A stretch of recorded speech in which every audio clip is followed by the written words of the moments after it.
Universitas Jember, Ibu Dr. Farida Wahyuning TS SKMMkes. Kemudian ada juga PJMK mata kuliah Manajemen Kesehatan Ibu dan Anak, Ibu Nikmal Baroya SKM MPH. Kemudian tim dosen ya ada Bu Devi Arin. Dan di sini juga ada narasumber kita yang pada hari ini adalah Ibu Nadia Maria, MPC psikolog. Beliau adalah dari Garwita Institut Jember yang nantinya akan memberikan materi konseling pada hari ini. Terima kasih banyak kehadirannya.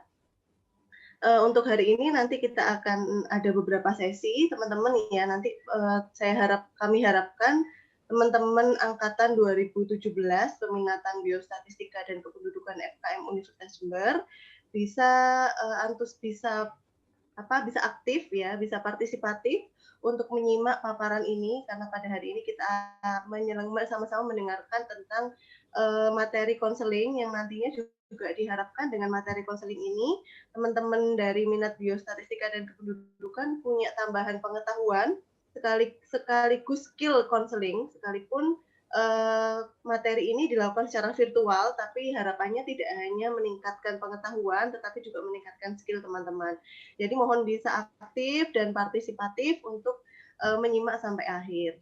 Nah, sebelum dimulai, saya persilahkan kepada kita sambutan dulu dari Ibu Dekan Fakultas Kesehatan Masyarakat Universitas Jember, kepada Ibu Dr. Farida Wahyuning Tias SKMMkes, kami persilahkan. Ya, baik. Terima kasih Bu Elo. Bismillahirrahmanirrahim. Assalamualaikum warahmatullahi wabarakatuh. Waalaikumsalam warahmatullahi wabarakatuh. Yang saya hormati pemateri hari ini Ibu Nadia Maria M. Psikolog dari Garwita Institut Jember dan juga tim pengampu manajemen kesehatan ibu dan anak, ada Bu Nikmal dan ada Bu Devi serta Bu Elo hari ini, dan juga adik-adik mahasiswa yang saya banggakan. Puji syukur kehadirat Allah SWT, hari ini kita masih dipertemukan meskipun secara virtual dalam kegiatan kuliah tamu yang diisi oleh Ibu Nadia hari ini, gitu ya. Kegiatan hari ini adalah tentang bagaimana peningkatan kompetensi mahasiswa dalam memberikan konseling terkait masalah kesehatan reproduksi. Jadi besar harapan kami, gitu ya, ini mungkin merupakan salah satu upaya dari tim pengampu mata kuliah, gitu ya, untuk ketercapaian pembelajaran, ya. Jadi akhir mata kuliah ini adik-adik mahasiswa bisa mendapatkan kemampuan untuk melakukan konseling, gitu ya, konseling dengan topik kesehatan reproduksi. Nah, ini semoga bisa diikuti dengan baik, ya, sehingga tujuan dari para dosen untuk mengadakan kegiatan ini bisa tercapai. Mungkin itu saja dari saya. Terima kasih sebelumnya untuk Bu Nadia atas kesempatannya berbagi dengan mahasiswa di FKM. Semoga bermanfaat kegiatan ini. Terima kasih. Semoga lancar, tetap sehat. Saya akhiri. Wassalamualaikum warahmatullahi wabarakatuh. Waalaikumsalam warahmatullahi wabarakatuh. Terima kasih Ibu Farida tadi yang sudah memberikan sambutan sekaligus mensupport dan membuka kegiatan ini. Baik, untuk acara selanjutnya ada 3 sesi. Ya, acaranya nanti yang pertama, sesi pertama adalah nanti akan Bu Nadia akan langsung memberikan materi, sekaligus nanti ada simulasi konseling, gitu nggih. Kemudian nanti dilanjutkan dengan closing statement dari Bu Nadia, kemudian ada closing statement dari PJMK yaitu Ibu Nikmal Baroya, kemudian baru nanti kita sesi penutup. Nah, sesi diskusi nanti sudah include dalam sesi pemaparan materi dengan Mbak Nadia. Untuk pemaparan materi, simulasi dan diskusi jadi satu kesatuan kegiatan. Sebelum kita mulai kegiatannya, mohon perkenannya untuk kita dokumentasi sebentar. Teman-teman minat BIOS 2017 monggo bisa juga meng-on-kan videonya sebentar untuk kita ambil gambar ya untuk sesi dokumentasi.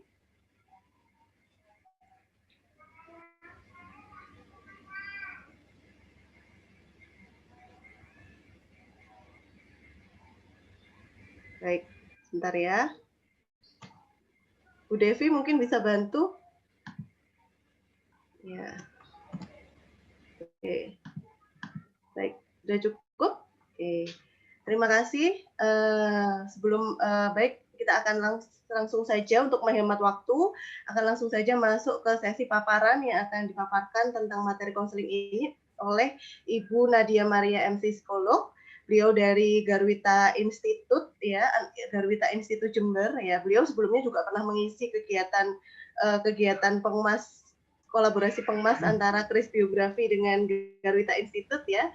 Dan pasti banyak sekali ilmu beliau yang akan diberikan kepada kita semua di sini ya. Jadi teman-teman 2017 saya harapkan ini kesempatan yang luar biasa bagi kalian untuk belajar tentang konseling dari ahlinya ya. Terus di sini juga telah hadir beberapa relawan Garwita yang nanti mungkin bisa menambah kenalan ya, bisa nambah relasi juga bagi kita bersama di sini. Oke, baik. Untuk mempersingkat waktu, saya persilahkan langsung kepada Ibu Nadia Maria MC psikolog untuk memaparkan materinya. Silahkan. Ya, baik, selamat pagi menjelang siang, Mbak Elok, dan juga Ibu Dekan, Ibu Farida, Bu Nikmal, dan seluruh tim dosen, serta teman-teman mahasiswa yang saya hormati. Semoga hari ini nanti kita bisa berdiskusi bersama tentang konseling kesehatan reproduksi. Sebelumnya saya coba untuk share screen dulu ya, berarti ya.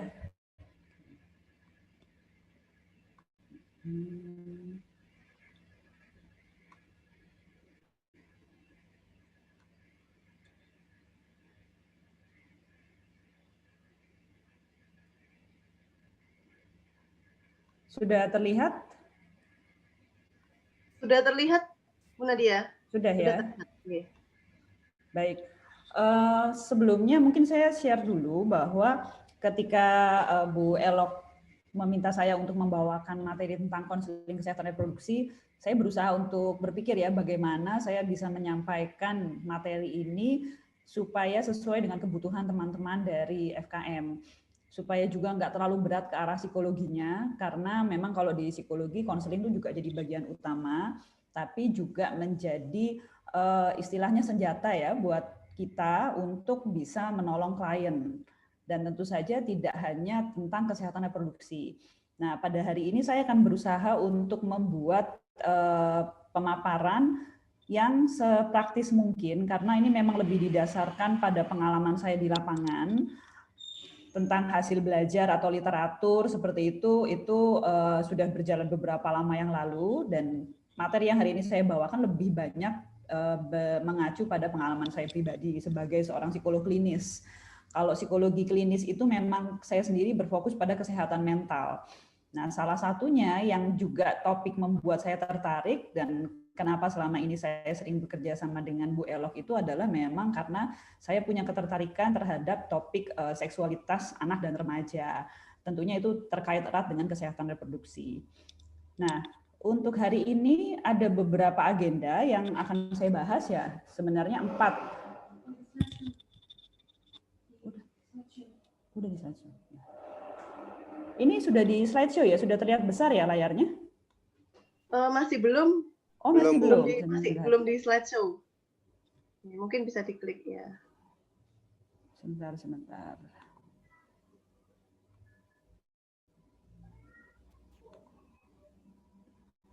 Sudah di slideshow belum? Belum. Nah, sudah terlihat Mbak besar? Nadia. Sudah. Oke. Baik.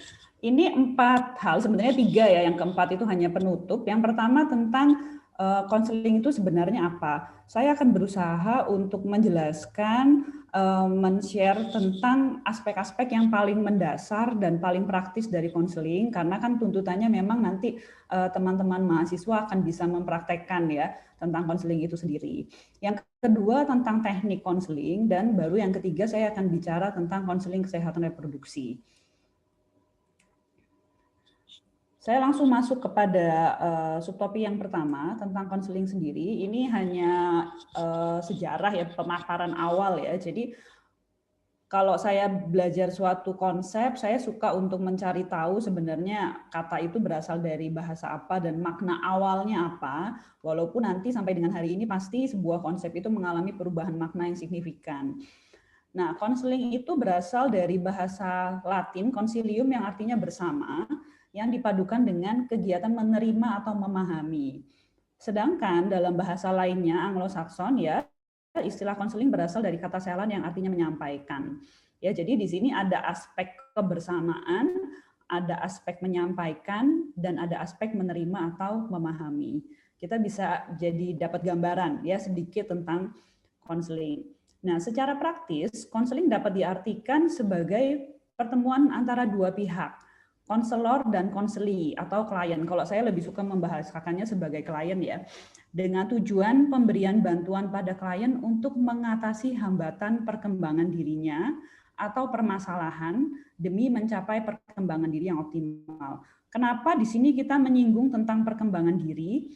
Karena kalau menurut saya pribadi, ketika seseorang menjalani konseling, yang juga menjadi tujuan adalah orang ini akan berkembang menjadi lebih baik. Lebih baik dalam hal apa? Dalam hal apapun yang memang dibutuhkan saat itu. Jadi harus ada perbedaan antara seseorang sebelum menjalani konseling dengan dia setelah menjalani konseling. Kalau misalnya sebelum dan sesudah itu sama saja, berarti konseling yang kita lakukan sia-sia. Seperti itu aja ya. Jadi prinsipnya di situ. Nah, di sini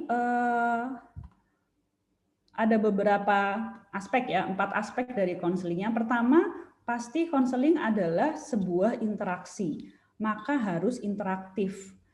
Ya, harus interaktif. Saya sering bercanda dengan beberapa anak psikologi dulu ya. Kalau misalnya belajar wawancara atau belajar konseling, itu ada baiknya kita rekam, setelah itu kita dengarkan. Kalau misalnya yang bicara lebih banyak konselornya, berarti konseling kamu gagal gitu ya. Itu salah satunya yang bisa kita lakukan. Jadi harus ada interaksi, harus ada timbal balik yang proporsional antara konselor dengan klien. Kalau konselornya terus yang ngomong, kliennya diem aja, ya berarti konseling itu gagal di situ. Terus kemudian bertujuan, jadi harus ada tujuannya. Mengatasi hambatan klien untuk berkembang atau mengatasi masalahnya di sini, ya. Terus kemudian yang ketiga, memiliki target perubahan. Ini yang seringkali lupa untuk kemudian ditegaskan, ya. Jadi dalam sebuah konseling harus ada target perubahan, entah dalam hal pikiran, emosi, atau perilaku, atau ketiganya. Walaupun kalau ketiganya itu bukan hal yang mudah ya, kita mengubah perilaku seseorang itu nggak mudah. Tapi kita bisa kemudian bertahap untuk melakukannya.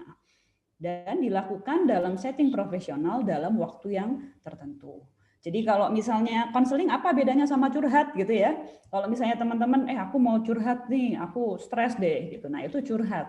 Tidak dalam setting profesional. Mungkin juga target perubahannya nggak jelas kalau curhat ya. Yang penting cerita aja. Nah sehingga 4 aspek ini yang perlu dipegang dalam konseling dan harus ada. Oke, nanti seperti yang dikatakan oleh Bu Elok, saya berharap akan ada banyak pertanyaan dan diskusi ya teman-teman nanti di akhir sesi. Nah, kemudian saya langsung masuk ke teknik konseling di sini. Yang pertama, seperti yang tadi telah disinggung di awal, kita perlu untuk menetapkan tujuan konseling. Kenapa sih? Kenapa ini menjadi penting? Kenapa perlu ada tujuannya? Yang pertama, tujuan konseling ini meningkatkan kemungkinan keberhasilan. Ya, jadi indikator terbaik dari hasil konseling adalah apakah konselor dan klien ini mampu mencapai kesepakatan tentang sasaran konseling. Nanti saya bahas gimana caranya ya menentukan tujuan di situ. Ya, jadi pertama meningkatkan kemungkinan keberhasilan. Ketika konseling berjalan tanpa tujuan, tanpa kesepakatan tujuan antara konselor dan klien, biasanya konselingnya jadi tidak terarah ya. Ini terkait dengan yang nomor 2, sehingga tujuan konseling ini menjadi target operasional konkret ya dan memotivasi klien. Maksudnya bagaimana? Dengan adanya tujuan itu jadi arah. Konseling ini mau dibawa kemana? Menuju dan bagaimana klien maupun konselor mengetahui bahwa kemajuan sedang terjadi. Seperti misalnya ini, analoginya kita mau pergi ke Surabaya dari Jember ya. Nah itu Surabaya adalah tujuannya. Sehingga kita bisa mengukur, oh ya ini sudah sampai Probolinggo sekarang, oh sekarang sudah sampai kota mana. Nah sehingga kita bisa tahu bahwa oh ini kita memang menuju ke arah yang benar. Itu Bayangkan kalau misalnya kita naik mobil atau naik motor, terus kita ditanya mau kemana, nggak tahu, udah pokoknya jalan aja lah, kita nggak tahu. Apakah kita telah mencapai tahap yang mana dari sebuah tujuan. Dan ketika baik konselor maupun klien mengetahui adanya sebuah perubahan atau kemajuan, hal ini akan menjadi motivasi bagi klien. Oh ya, ternyata saya sekarang sudah menjadi lebih baik dalam hal ini, atau justru mengalami kemunduran, misalnya seperti itu ya. Jadi ingat bahwa tujuan itu menjadi target operasional konkret, ya konkret nih kita apa yang mau dicapai dan memotivasi klien. Yang ketiga, tujuan akan memudahkan konselor untuk menentukan intervensi. Dengan adanya tujuan, konselor dapat membuat rencana yang tepat atau pendekatan intervensi yang akan dilakukan. Jadi tujuan ini manfaatnya sangat banyak sehingga menjadi suatu hal yang tidak boleh dilupakan. Dan tentunya nanti kita lihat tujuan ini pasti dilakukan di awal. Nah, sekarang bagaimana kita menetapkan tujuan konseling? Yang pertama, tentu saja sebenarnya ini tergantung dari kondisi atau setting ya. Misalnya kita melakukan konseling ini dalam setting apa? Apakah memang untuk komunitas atau memang ada klien yang secara pribadi hadir, datang dan membutuhkan bantuan. Tapi kalau saya selalu memulai menetapkan tujuan konseling itu dari harapannya klien. Jadi harapan mereka apa? Ya, beranjak dari sana. Saya sendiri sebisa mungkin menghindari untuk bertanya ada masalah apa gitu ya. Karena ketika misalnya ya pasti kita membicarakan masalah, tapi ketika kita terlalu fokus pada masalah, kita jadi lupa untuk membicarakan harapannya sebenarnya apa. Oke, ada masalah, tapi kemudian apa yang diharapkan? Dengan datang ke konseling ini harapannya apa? Itu yang perlu kita tanyakan. Dan yang juga perlu diingat, tidak semua klien akan bisa menjawab. Sehingga tugas konselor untuk menuntun. Banyak klien yang ditanya harapannya apa, mereka bingung untuk menjawab. Apa ya harapan saya ya? Nah, sehingga kita bisa membantu. Untuk tujuan konseling, kita perlu membuat tujuan yang smart ya, ini singkatan saja. Jadi yang pertama, tujuan itu perlu spesifik. Perlu spesifik, jadi jangan gelambiar misalnya tujuannya apa? Saya ingin bahagia. Nah itu bahagia luas sekali ya, bahagia yang seperti apa? Apa kriteria bahagia? Nah ini perlu spesifik. Yang kedua measurable, measurable artinya terukur. Terukur contohnya misalnya seseorang datang dengan kondisi di mana dia cemas atau takut. Karena misalnya dia, misalnya remaja ya, mengalami kehamilan yang tidak diinginkan. Anak ini begitu cemas dan ketakutan, dan dia bingung, dia belum cerita ke ibunya, misalnya seperti itu ya. Nah, sehingga targetnya adalah, oke, targetnya apa yang diinginkan apa? Saya ini ingin mendapatkan solusi apakah yang harus saya lakukan terkait kehamilan ini, misalnya. Terukurnya itu adalah terukur ketika misalnya memang tingkat kecemasannya turun atau tidak. Apakah dia mendapatkan solusi yang aman atau tidak. Itu maksudnya terukur di situ. Jadi kita bisa membedakan. Kalau hal ini tercapai, maka konselingnya berarti berhasil. Kalau tidak, berarti konselingnya belum berhasil. Itu yang dimaksud dengan terukur. Yang ketiga, attainable. Attainable itu artinya bisa diraih ya. Jadi tidak terlalu idealis atau tidak terlalu sulit. Mirip dengan yang keempat, realistis. Apakah realistis dengan kondisi yang seperti ini, misalnya ya dengan usia klien seperti ini, misalnya dengan background ekonomi seperti ini, untuk kemudian mencapai harapan yang seperti apa. Dan yang terakhir adalah time bound. Time bound itu berarti kita perlu untuk mengukur juga konseling ini akan berjalan berapa lama, kira-kira ya. Jadi setelah kita klien memaparkan harapannya, kemudian permasalahannya, kita bisa mengukur juga dalam jangka waktu berapa lama atau mungkin berapa sesi konseling ini akan bisa dibantu. Nah, jadi tujuan ini akan membantu kita untuk memulai sebuah konseling. Nah, kompetensi penting apa sih yang ada di dalam konseling? Jadi kalau menurut saya ini adalah 4 kompetensi utama yang perlu dimiliki. Kompetensi yang paling dasar. Jadi kalau teman-teman sudah memiliki 4 kompetensi ini, itu udah modal yang bagus sekali untuk kita bisa menjalani konseling. Yang pertama adalah active listening. Active listening adalah mendengarkan dengan terfokus pada pembicaraan lawan bicara. Jadi Aduh, tolong. seringkali kita mendengarkan orang lain, itu mungkin pernah dengar ya orang-orang bilang, misalnya ada yang bilang, kadang kita mendengarkan itu supaya kita bisa jawab gitu. Kita mendengarkan untuk menjawab, bukan mendengarkan untuk memahami. Sementara active listening adalah mendengarkan untuk memahami.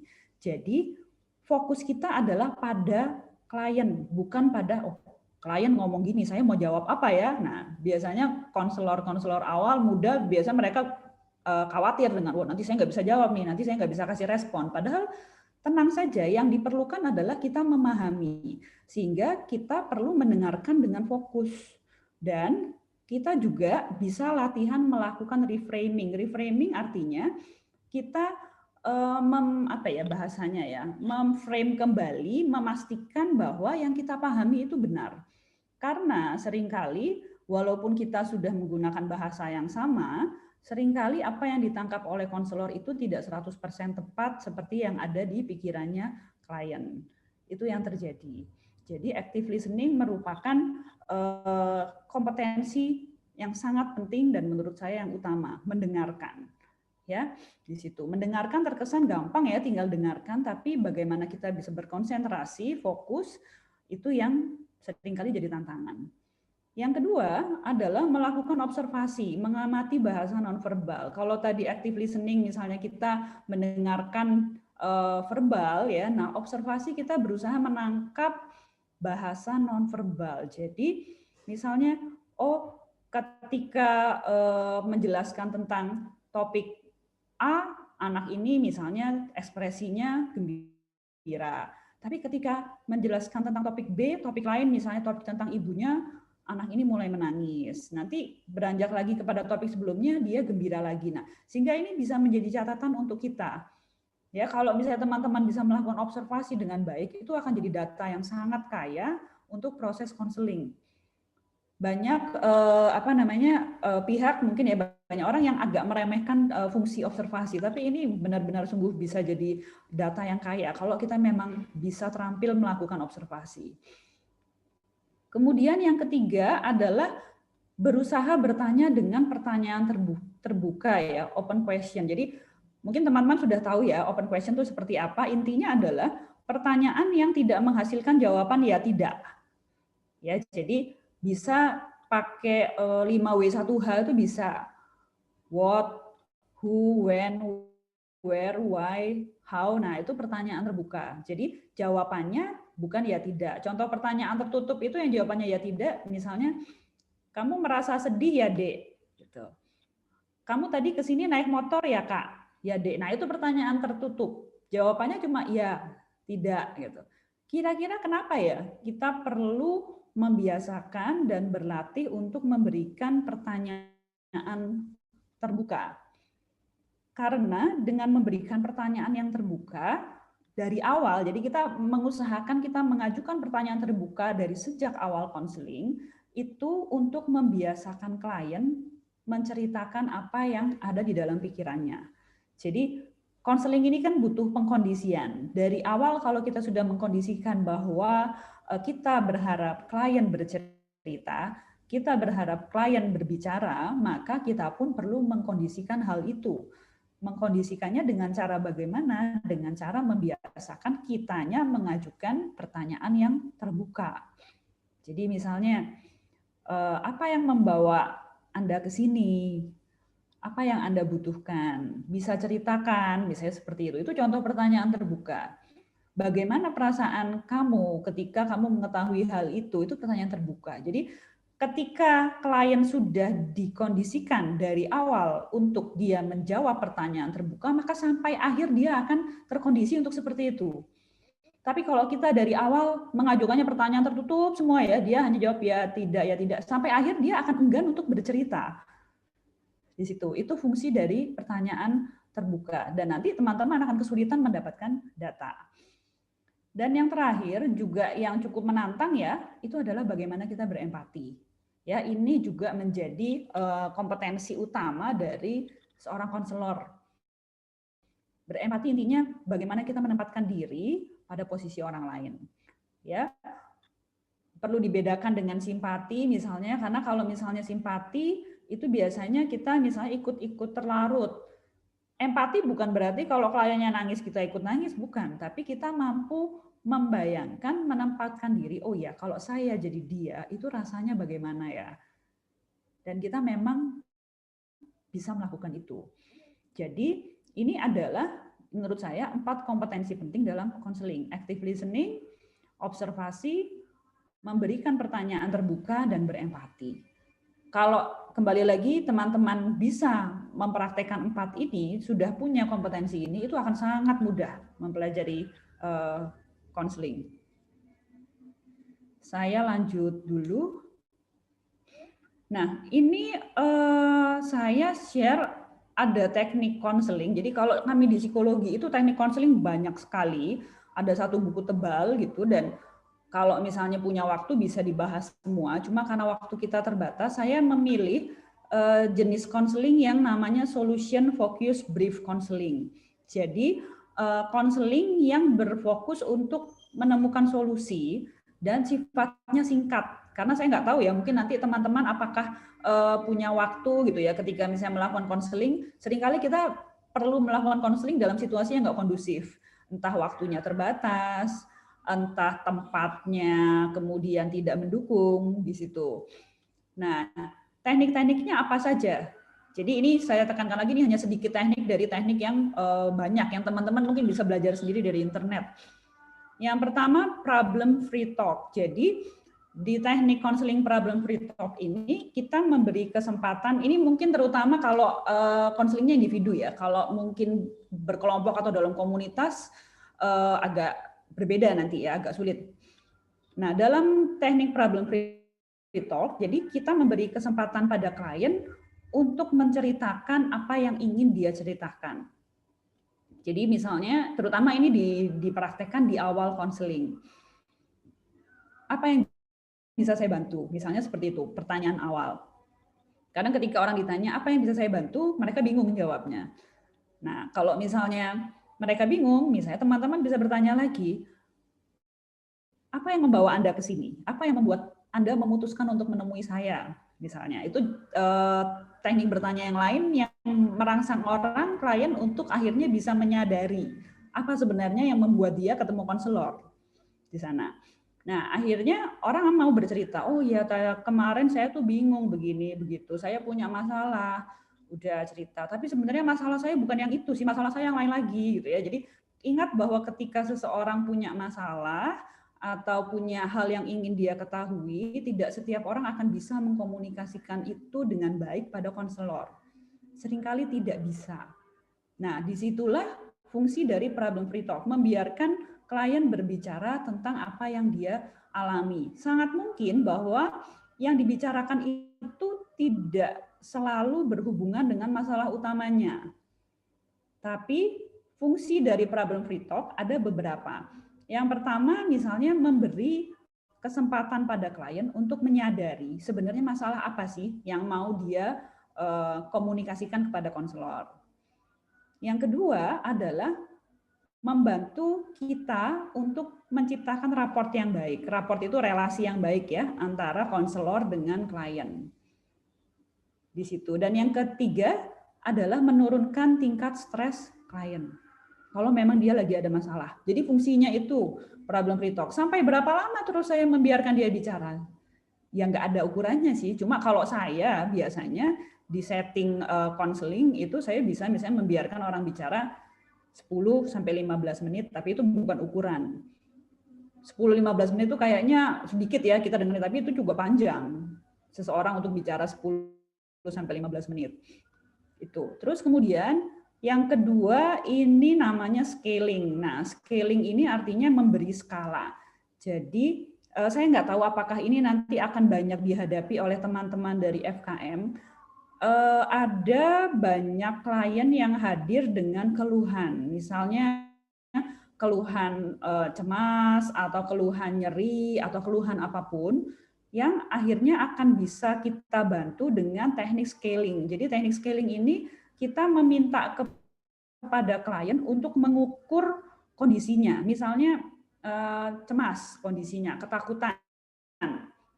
Nah, kita minta dia untuk memberi skala. Dari skala 0 sampai 10, 0 itu sama sekali tidak cemas, 10 itu sangat cemas, skalanya nilai skor kamu di mana? Misalnya seperti itu. Misalnya remaja gitu ya. Oh, skalanya saya sekarang ada di tingkat 9. Oke. Konseling berjalan. Konseling sudah berjalan, di akhir konseling kita bisa bertanya lagi, oke, kita tadi sudah membicarakan beberapa hal, 1 ini, 2 ini, 3 ini. Sekarang bagaimana perasaan kamu, kecemasan kamu antara 0 sampai 10. Tadi kan kamu bilang 9 ya. Sekarang udah turun jadi 7, Kak. Nah, itu fungsinya scaling. Jadi memberi kesempatan pada klien untuk mengukur kondisinya sendiri di sini. Terus kemudian teknik yang ketiga adalah teknik exception. Ini yang scaling dan exception saya tambahkan dalam arti seperti yang tadi saya bilang ya, semoga ini bisa dimanfaatkan oleh teman-teman dari FKM karena saya biasanya memakai ini di konseling. Nah, pada teknik exception, jadi gini, biasanya klien hadir itu, kalau klien individu terutama, atau kadang juga klien komunitas juga seperti itu sih, mereka membawa banyak sekali keluhan. Oh, biasanya begini, masalahnya terasa sangat banyak gitu ya, dan kita perlu untuk memfokuskan pada satu tujuan atau satu masalah yang ingin ditangani. Nah, seringkali klien itu hadir, apalagi kalau misalnya sudah dalam kondisi yang taruhlah mereka kebingungan, mereka tidak bisa berpikir jernih. Sehingga mereka akan bilang bahwa mereka mengalami masalah itu setiap saat, dan masalah itu menjadi sangat sulit untuk ditangani. Nah, sementara kita tahu bahwa tidak mungkin dalam waktu 1 hari, 24 jam, misalnya 1 bulan, 30 hari, itu seseorang akan mengalami masalah yang sama tanpa henti. Pasti ada saat-saat di mana dia bisa menyelesaikan masalah itu, atau dia bisa terbebas dari masalah itu. Itu yang dimaksud dengan exception. Jadi kita mencari celah di mana seseorang tidak mengalami masalah yang dia keluhkan. Misalnya ada seorang tadi ya, masih remaja yang misalnya kebingungan. Dia punya pacar, tapi bapak ibunya melarang, misalnya seperti itu ya. Nah, sehingga larangan ini menjadikan si remaja stres misalnya. Nah, kemudian, oh ya saya stres, saya tidak bahagia, pokoknya sejak dilarang sama orang tua saya tidak bahagia, saya tidak menemukan hal yang menarik. Nah, kita bisa mencari exception-nya di mana. Pernah nggak dalam waktu 1 bulan ini setelah kamu dilarang oleh orang tua, kamu merasakan sedikit ketenangan saja atau sedikit kebahagiaan? Nah, nanti kita biarkan mereka. Pernah sih, nah itu pas kapan? Nah, misalnya, pas misalnya saya bercanda sama adik saya. Nah, berarti di sini adiknya bisa menjadi sumber daya yang mendukung kakaknya. Itu fungsi dari exception. Kita mencari celah dari problem yang dihadapi oleh klien. Ingat bahwa seringkali klien hadir dalam kondisi yang kalut dan mereka juga bingung ya. Jadi terkadang rasanya dalam waktu 24 jam, kembali lagi 30 hari itu nggak lepas dari masalah, padahal nggak mungkin seperti itu.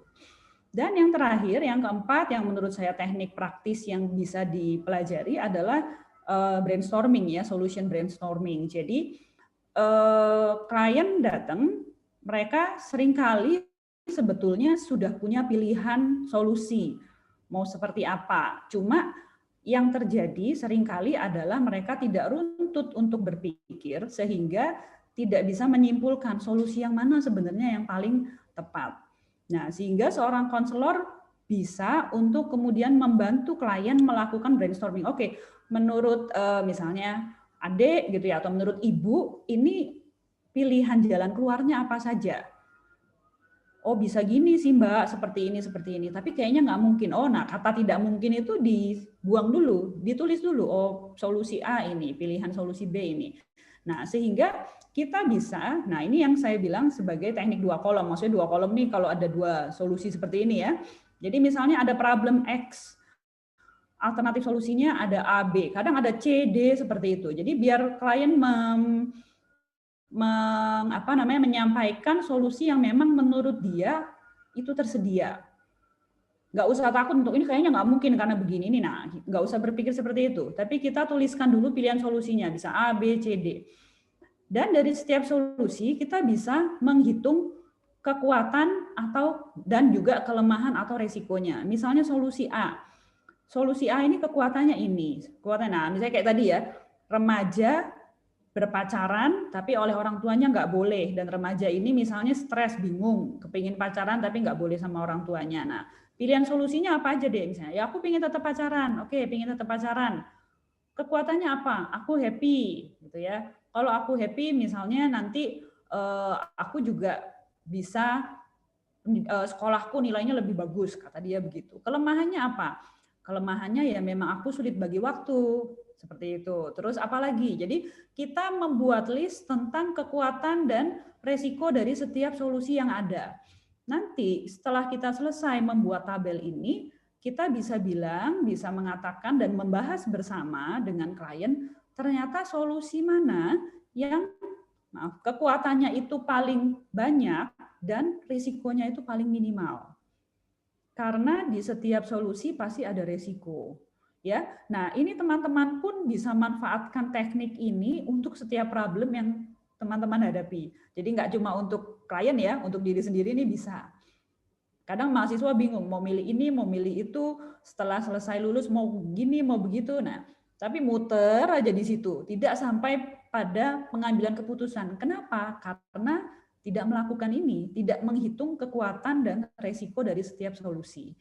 Jadi jangan ragu untuk menuliskan selalu alternatif solusi. Terkadang solusi yang terlihat tidak mungkin, atau misalnya dari awal kita aduh itu susah gitu ya, atau terlalu banyak resikonya, ternyata tidak. Kita bisa berpendapat seperti itu karena kita belum memikirkannya secara runtut. Ini untuk brainstorming solusi. Jadi kembali lagi kita sudah membahas tadi 4 teknik konseling yang semoga nanti teman-teman bisa coba ya, bisa manfaatkan, terutama kalau nanti ketemu klien sungguhan gitu. Oke. Nah, saya bahas sedikit tentang konseling kesehatan reproduksi. Mungkin saya nggak tahu teman-teman di sini sudah ada yang membaca beberapa informasinya dan mungkin sudah tahu ya, karena teman-teman dari FKM sudah banyak membahas tentang kesehatan reproduksi juga. Saya mengulang beberapa. Jadi konseling kesehatan reproduksi adalah proses pemberian bantuan pada seseorang atau sekelompok orang yang memiliki masalah atau memerlukan informasi mengenai kesehatan reproduksi. Ya, jadi intinya sama seperti konseling biasa, cuma topiknya yang berbeda. Bentuknya adalah komunikasi 2 arah, ya, dan bersifat client centered. Dalam hal ini berarti klien memiliki peran terpenting dalam konseling, terutama dalam pengambilan keputusan untuk dirinya sendiri, ya. Dan bertujuan memberi informasi terkait kesehatan reproduksi secara benar dan proporsional. Nah, beberapa prinsip konseling kesehatan reproduksi. Yang pertama adalah hak klien untuk mendapatkan informasi kesehatan reproduksi. Pemberian informasi harus benar, jujur, lengkap, dan bertanggung jawab. Dan ada pendampingan dalam pengambilan keputusan berdasarkan konsekuensi atas pilihan yang diambil. Nah, ini tadi sebenarnya menjadi bagian dari yang teknik 2 kolom tadi itu ya sebetulnya. Jadi konsekuensi itu kan risiko juga termasuk. Dan juga disertai dengan empati tentu saja, empati yang tidak menghakimi, ya. Oke.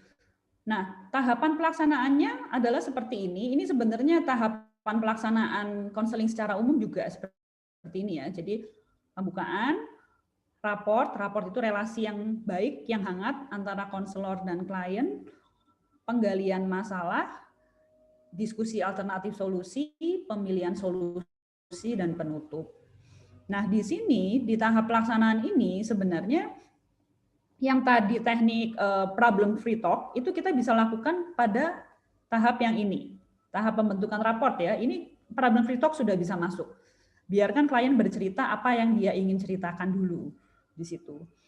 Terus kemudian kalau untuk penggalian masalah seperti itu kita bisa lakukan scaling juga nih di sini. Oh ya, jadi cemas, takut, bingung, nah itu sejauh apa, sebesar apa tingkat kecemasan, setinggi apa.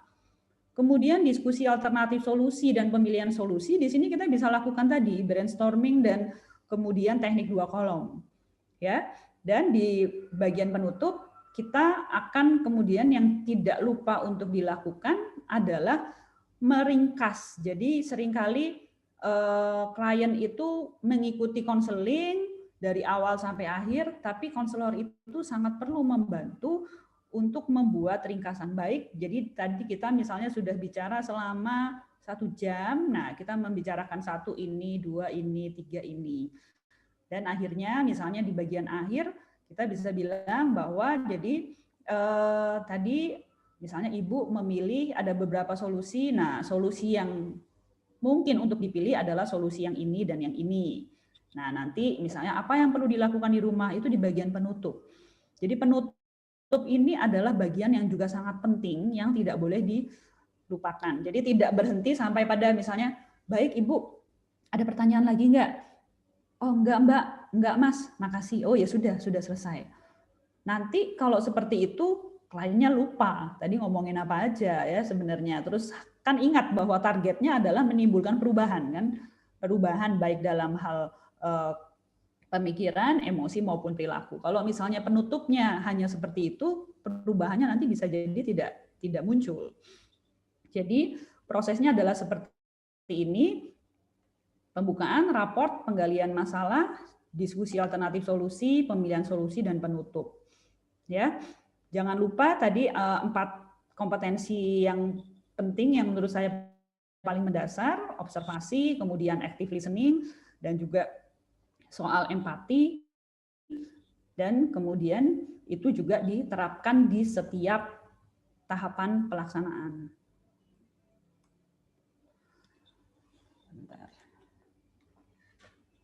Nah, terkait konseling kesehatan reproduksi, ini saya juga menambahkan beberapa hal yang menurut saya penting ya untuk kemudian jadi pegangan kita semua. Jadi yang pertama, topik disesuaikan dengan usia klien. Ya, jadi dalam arti topik yang dibahas dalam konseling disesuaikan dengan permasalahan dan usia klien. Karena kenapa? Usia itu akan menentukan perkembangan fisik dan mental. Jadi teman-teman perlu menyadari saat ini saya lagi konseling sama orang yang umurnya berapa nih, gitu ya. Oh, ini ibu-ibu umur 40. Oh, ini remaja umur 15. Sehingga cara kita menyampaikan informasi dan juga konten informasi yang disampaikan tentu akan berbeda. Jadi kita kan nggak punya apa ya, ada SOP, oh pokoknya kalau konseling kesehatan reproduksi yang perlu disampaikan A, B, C, D. Mau jenis kelaminnya apa, usianya berapa, itu yang disampaikan itu. Tentu tidak. Kita ingat, oh ya orang ini usianya berapa, bahkan juga aspek lain dari klien kita perlu sangat untuk memperhatikan. Jadi misalnya, oh orang ini dari latar belakang ekonomi seperti ini, tingkat pendidikan seperti ini, itu akan sangat menentukan. Ya, jadi misalnya pada remaja, perempuan, topik yang dapat dibahas apa? Pubertas, pacaran sehat, penyakit menular seksual, seperti itu. Karena kalau juga di psikologi, usia ini sangat menentukan segalanya ya. Jadi dari perkembangan kognitif atau perkembangan pikiran, perkembangan psikososial, perkembangan seksual itu beda. Sehingga apa yang perlu kita sampaikan kepada orang dengan usia yang berbeda itu akan sangat berbeda juga. Kemudian, bila memungkinkan kita juga perlu membahas secara holistik dalam arti yang seringkali saya temukan adalah pembahasan tidak bersifat holistik sehingga misalnya hanya menekankan pada satu aspek, misalnya hanya aspek biologisnya saja atau aspek psikologisnya saja. Padahal ketiga aspek ini, biologi, psikologi, sosial, ini adalah aspek yang penting untuk dibahas. Jadi misalnya dalam hal tadi anak remaja yang berpacaran kemudian dilarang oleh orang tuanya, seperti itu, karena orang tuanya menganggap ini beresiko, seks bebas dan lain sebagainya. Nah, kita perlu mempertimbangkan berbagai aspek ini dari sudut pandang biologis misalnya. Remaja ini tahu nggak tentang pubertas? Ada beberapa remaja cukup banyak yang even mereka nggak punya sama sekali informasi tentang pubertas itu apa dan lain sebagainya misalnya. Terus kemudian kondisi psikologisnya. Apakah kemudian anak ini adalah anak yang contohnya ya aspek psikologis misalnya, oh anak ini ternyata pinter nih ya, anak ini cerdas sehingga dia bisa menyerap informasi banyak. Nah, berarti kita juga bisa kasih banyak di situ dari sudut pandang psikologis. Oh, anak ini stres. Oh, berarti kita perlu menurunkan nih tingkat kecemasannya. Kita bantu dengan konseling. Dan juga dari sudut pandang sosial. Oh, sosial kamu di rumah tinggal dengan siapa saja, dari misalnya dia dari suku apa. Nah, itu akan membantu kita memahami konteks di sini sehingga kita bisa memberikan konseling secara holistik karena kita mempertimbangkan ketiga aspek ini. Itu yang kedua. Yang ketiga, menurut saya aspek penting untuk konseling kesehatan reproduksi adalah isu kesetaraan gender. Karena kalau kasus yang hadir di meja saya, kebanyakan itu yang terkait kesehatan reproduksi itu adalah juga menyerempet soal kesetaraan gender. Jadi misalnya soal di sini saya waktu itu pernah punya klien yang menarik. Jadi anak SMA kelas 2 jadi mengalami kehamilan yang tidak diinginkan dan kebetulan anak ini adalah anak dari tokoh masyarakat sehingga tekanannya menjadi jauh lebih besar ya di situ.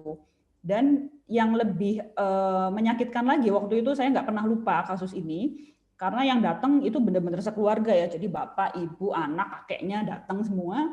Dan kemudian yang lebih menyakitkan adalah karena ibunya mengetahui ini kenyataan bahwa anaknya hamil di luar nikah setelah mereka sekeluarga itu pulang dari Tanah Suci.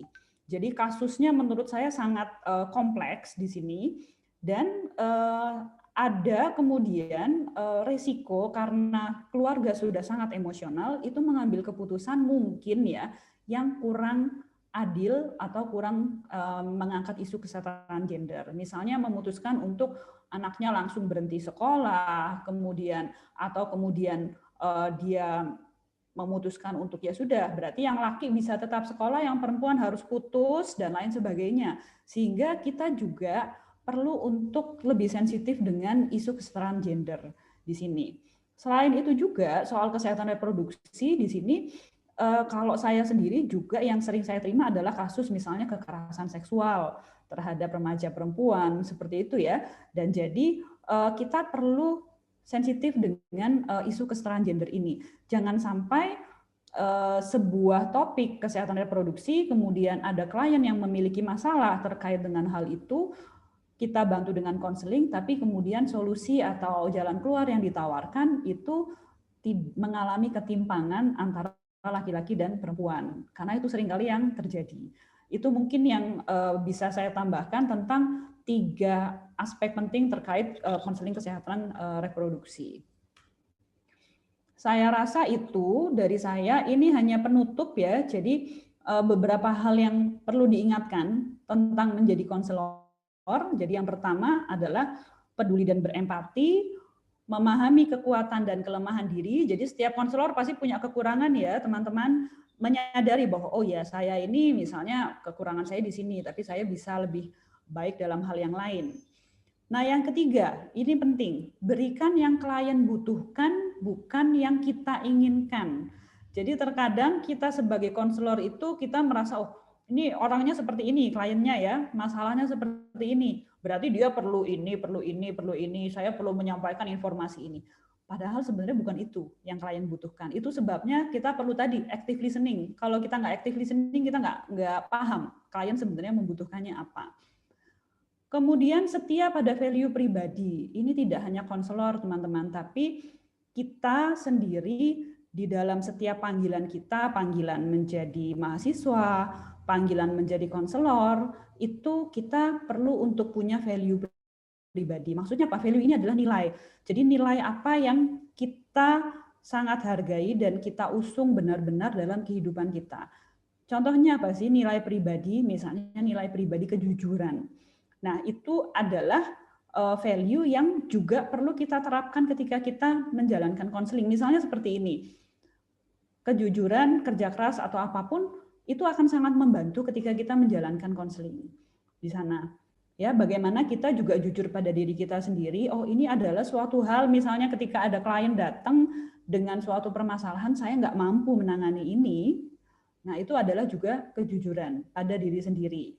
Berdamai dengan ketidaksempurnaan. Jadi ya namanya konselor baru belajar pasti nanti ada kesalahan dan itu bukan hal yang perlu disesali gitu ya karena kita terus belajar. Jadi yang terakhir kalau pesan dari saya adalah selalu mau belajar karena di dalam setiap kesempatan teman-teman itu pasti ada pengalaman yang baru. Ya, jadi jangan pernah ragu untuk mengambil kesempatan untuk belajar. Mungkin teman-teman yang berpikir, ini nggak penting gitu ya, belajar ini nggak penting. Tapi jangan pernah berpikir seperti itu. Karena saya menemukan bahwa orang-orang yang pada akhirnya berhasil itu adalah juga mereka yang selalu tidak pernah berhenti belajar. Bukan dalam arti belajar baca buku loh ya, tidak hanya itu. Tapi belajar untuk menimba pengalaman dari siapapun, kapanpun.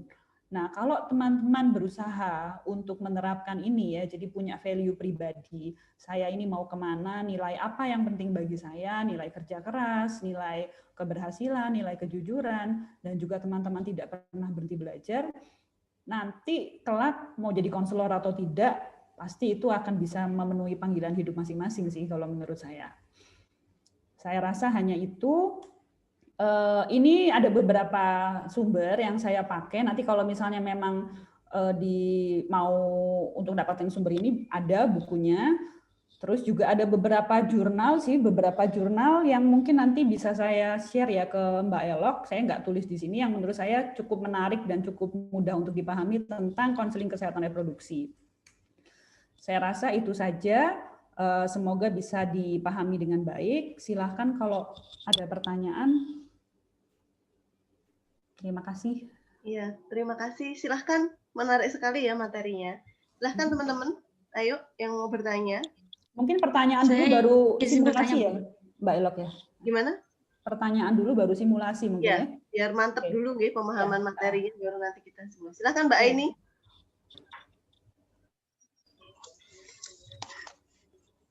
Selamat siang Ibu Nadia. Iya, selamat siang.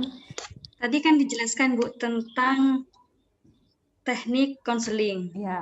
Di mana Ibu memaparkan ada 4 teknik.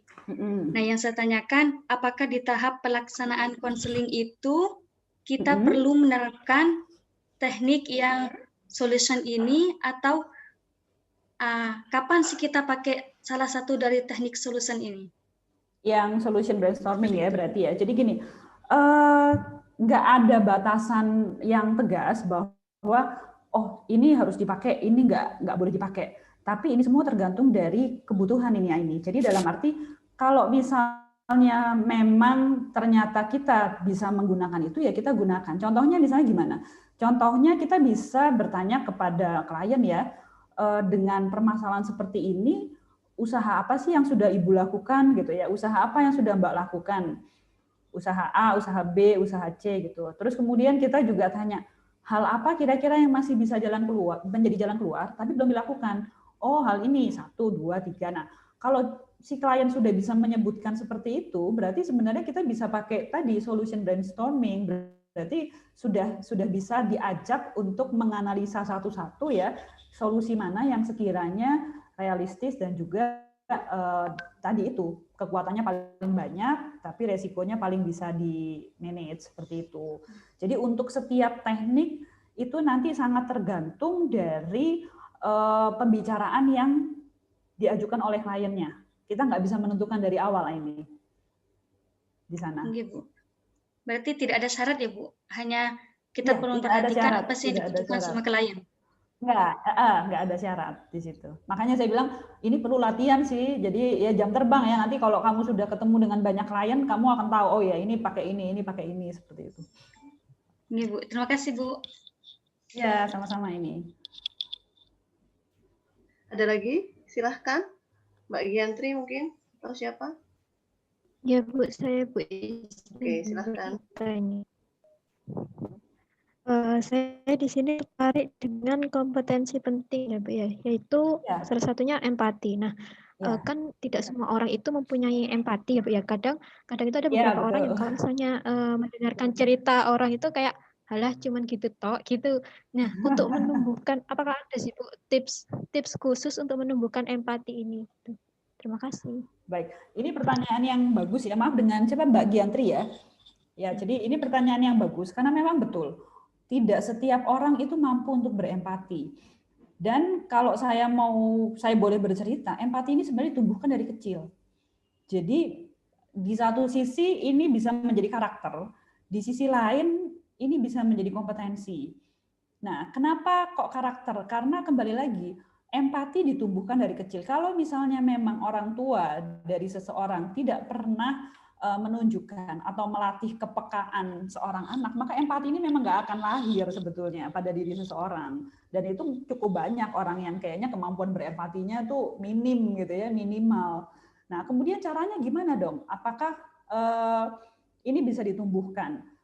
Nah, kalau menurut saya caranya itu sih salah satunya ya memang berlatih ya. Berlatih dalam arti mendengarkan, karena biasanya dengan mendengarkan kita jadi bisa misalnya ya membandingkan dengan diri kita sendiri, membandingkan dengan kondisi orang lain. Sehingga sedikit demi sedikit empati itu tumbuh. Cuma memang Giantri akan jauh lebih mudah bagi orang yang sudah punya karakter. Ya, karakter yang memang bisa berempati. Itu akan jauh lebih mudah. Jadi dari ya bisa dibayangkan ya perbedaan karakter, yang satu memang sudah dilatih kepekaannya dari kecil, yang satu ini tidak pernah dilatih kepekaannya oleh orang tua, ya sudah pasti jadi jauh beda di sana. Makanya kan memang mungkin ini kembali lagi tergantung dari kepribadian tiap orang ya. Apakah memang ada orang yang lebih cocok untuk jadi konselor, misalnya ada yang butuh effort lebih nih supaya bisa lebih berempati di sana. Gitu. Gimana? Baik, Bu, terima kasih. Sudah Bu, jelas sekali. Terima kasih. Ya, jelas ya. Silahkan, mungkin mas-masnya ini. Ada Mas Faiz, Mas Ilham, Mas. Berapa orang yang laki-laki ya? Ada 4 orang, Mbak Nadia. Ada 4 orang. Laki-laki. 4 orang laki-laki, 8 orang perempuan. 12 orang. Mau cerita pengalaman juga boleh loh. Ya, silakan. 2 orang udah perempuan baru saja ya. Silakan yang laki-laki bisa. Siapa? Halo?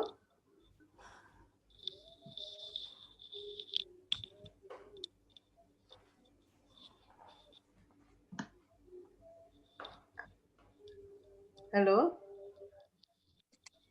Kalau dari saya belum itu. Gimana? Gimana Mas Ilham? Kalau saya belum ada yang mau saya tanyakan Ibu. Oke, mungkin Mas Faiz ada yang mau ditanyakan?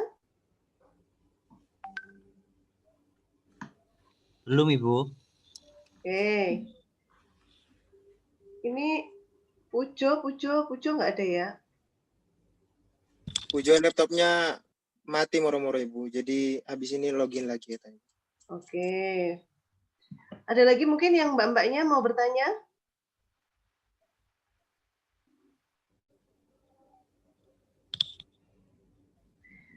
Kalau nggak ada yang mau bertanya, mungkin boleh nggak sih Mbak Nadia saya satu pertanyaan gitu? Iya, boleh. Ya? Iya, boleh Mbak Ella. Boleh sekali. Ya. Karena gini kondisinya, terkait konseling ini sebenarnya juga kompetensi yang dibutuhkan bagi kita di kesehatan masyarakat dalam proses mengedukasi masyarakat, termasuk juga memberikan pemahaman kepada mereka terkait dengan upaya-upaya pencegahan untuk meningkatkan status kesehatan, utamanya kalau kita bahas di sini kesehatan reproduksi. Tapi bedanya ketika dalam lingkup psikolog memang akan lebih mudah karena menurut saya kalau dengan Mbak Nadia gitu ya, si klien ini pasti akan datang atau mencari dengan sendirinya. Merasa butuh ya. Merasa butuh. Ya. Bedanya kadangkala dengan kami tidak selalu ada kondisi yang demikian. Ada kondisi yang kita harus datang ke masyarakat dengan kondisi kita tahu bahwa mereka itu sebenarnya butuh konseling. Tetapi bagaimana caranya agar mereka juga paham aku butuh konseling, padahal kadangkala kita berhadapan dengan masyarakat yang tidak memahami kebutuhan mereka atas konseling yang itu tujuannya untuk meningkatkan status kesehatan reproduksinya. Kadang-kadang mereka nggak merasa itu suatu yang penting gitu Mbak Nadia. Iya betul. Ya, mengerti. Bagaimana tipsnya ya? Jadi gini, saya paham Mbak Elok karena beberapa, jadi kan kebetulan Garwita sendiri kan bekerja sama dengan pihak Lapas Jember, terus kemudian juga dari Lapas Jember dan Rumah Sakit DKT ya untuk paliatif. Jadi ini kan juga sebenarnya atas nama komunitas. Dan memang seringkali ya saya menemukan kondisi seperti itu, teman-teman di kantor ini menemukan kondisi. Jadi misalnya ada ada kasus dari lapas seperti itu, kita tahu ini masalah ini dan ini perlu dibantu dengan konseling, tapi yaitu kesadaran mereka bahwa mereka memerlukan bantuan itu yang tidak ada. Nah, kalau dari saya sebenarnya cara yang paling efektif tapi juga cukup memakan waktu adalah memang menjadi teman dulu bagi mereka, dalam arti paling enggak hadir dulu di sana. Karena kalau misalnya kita tidak hadir sepertinya tidak mungkin.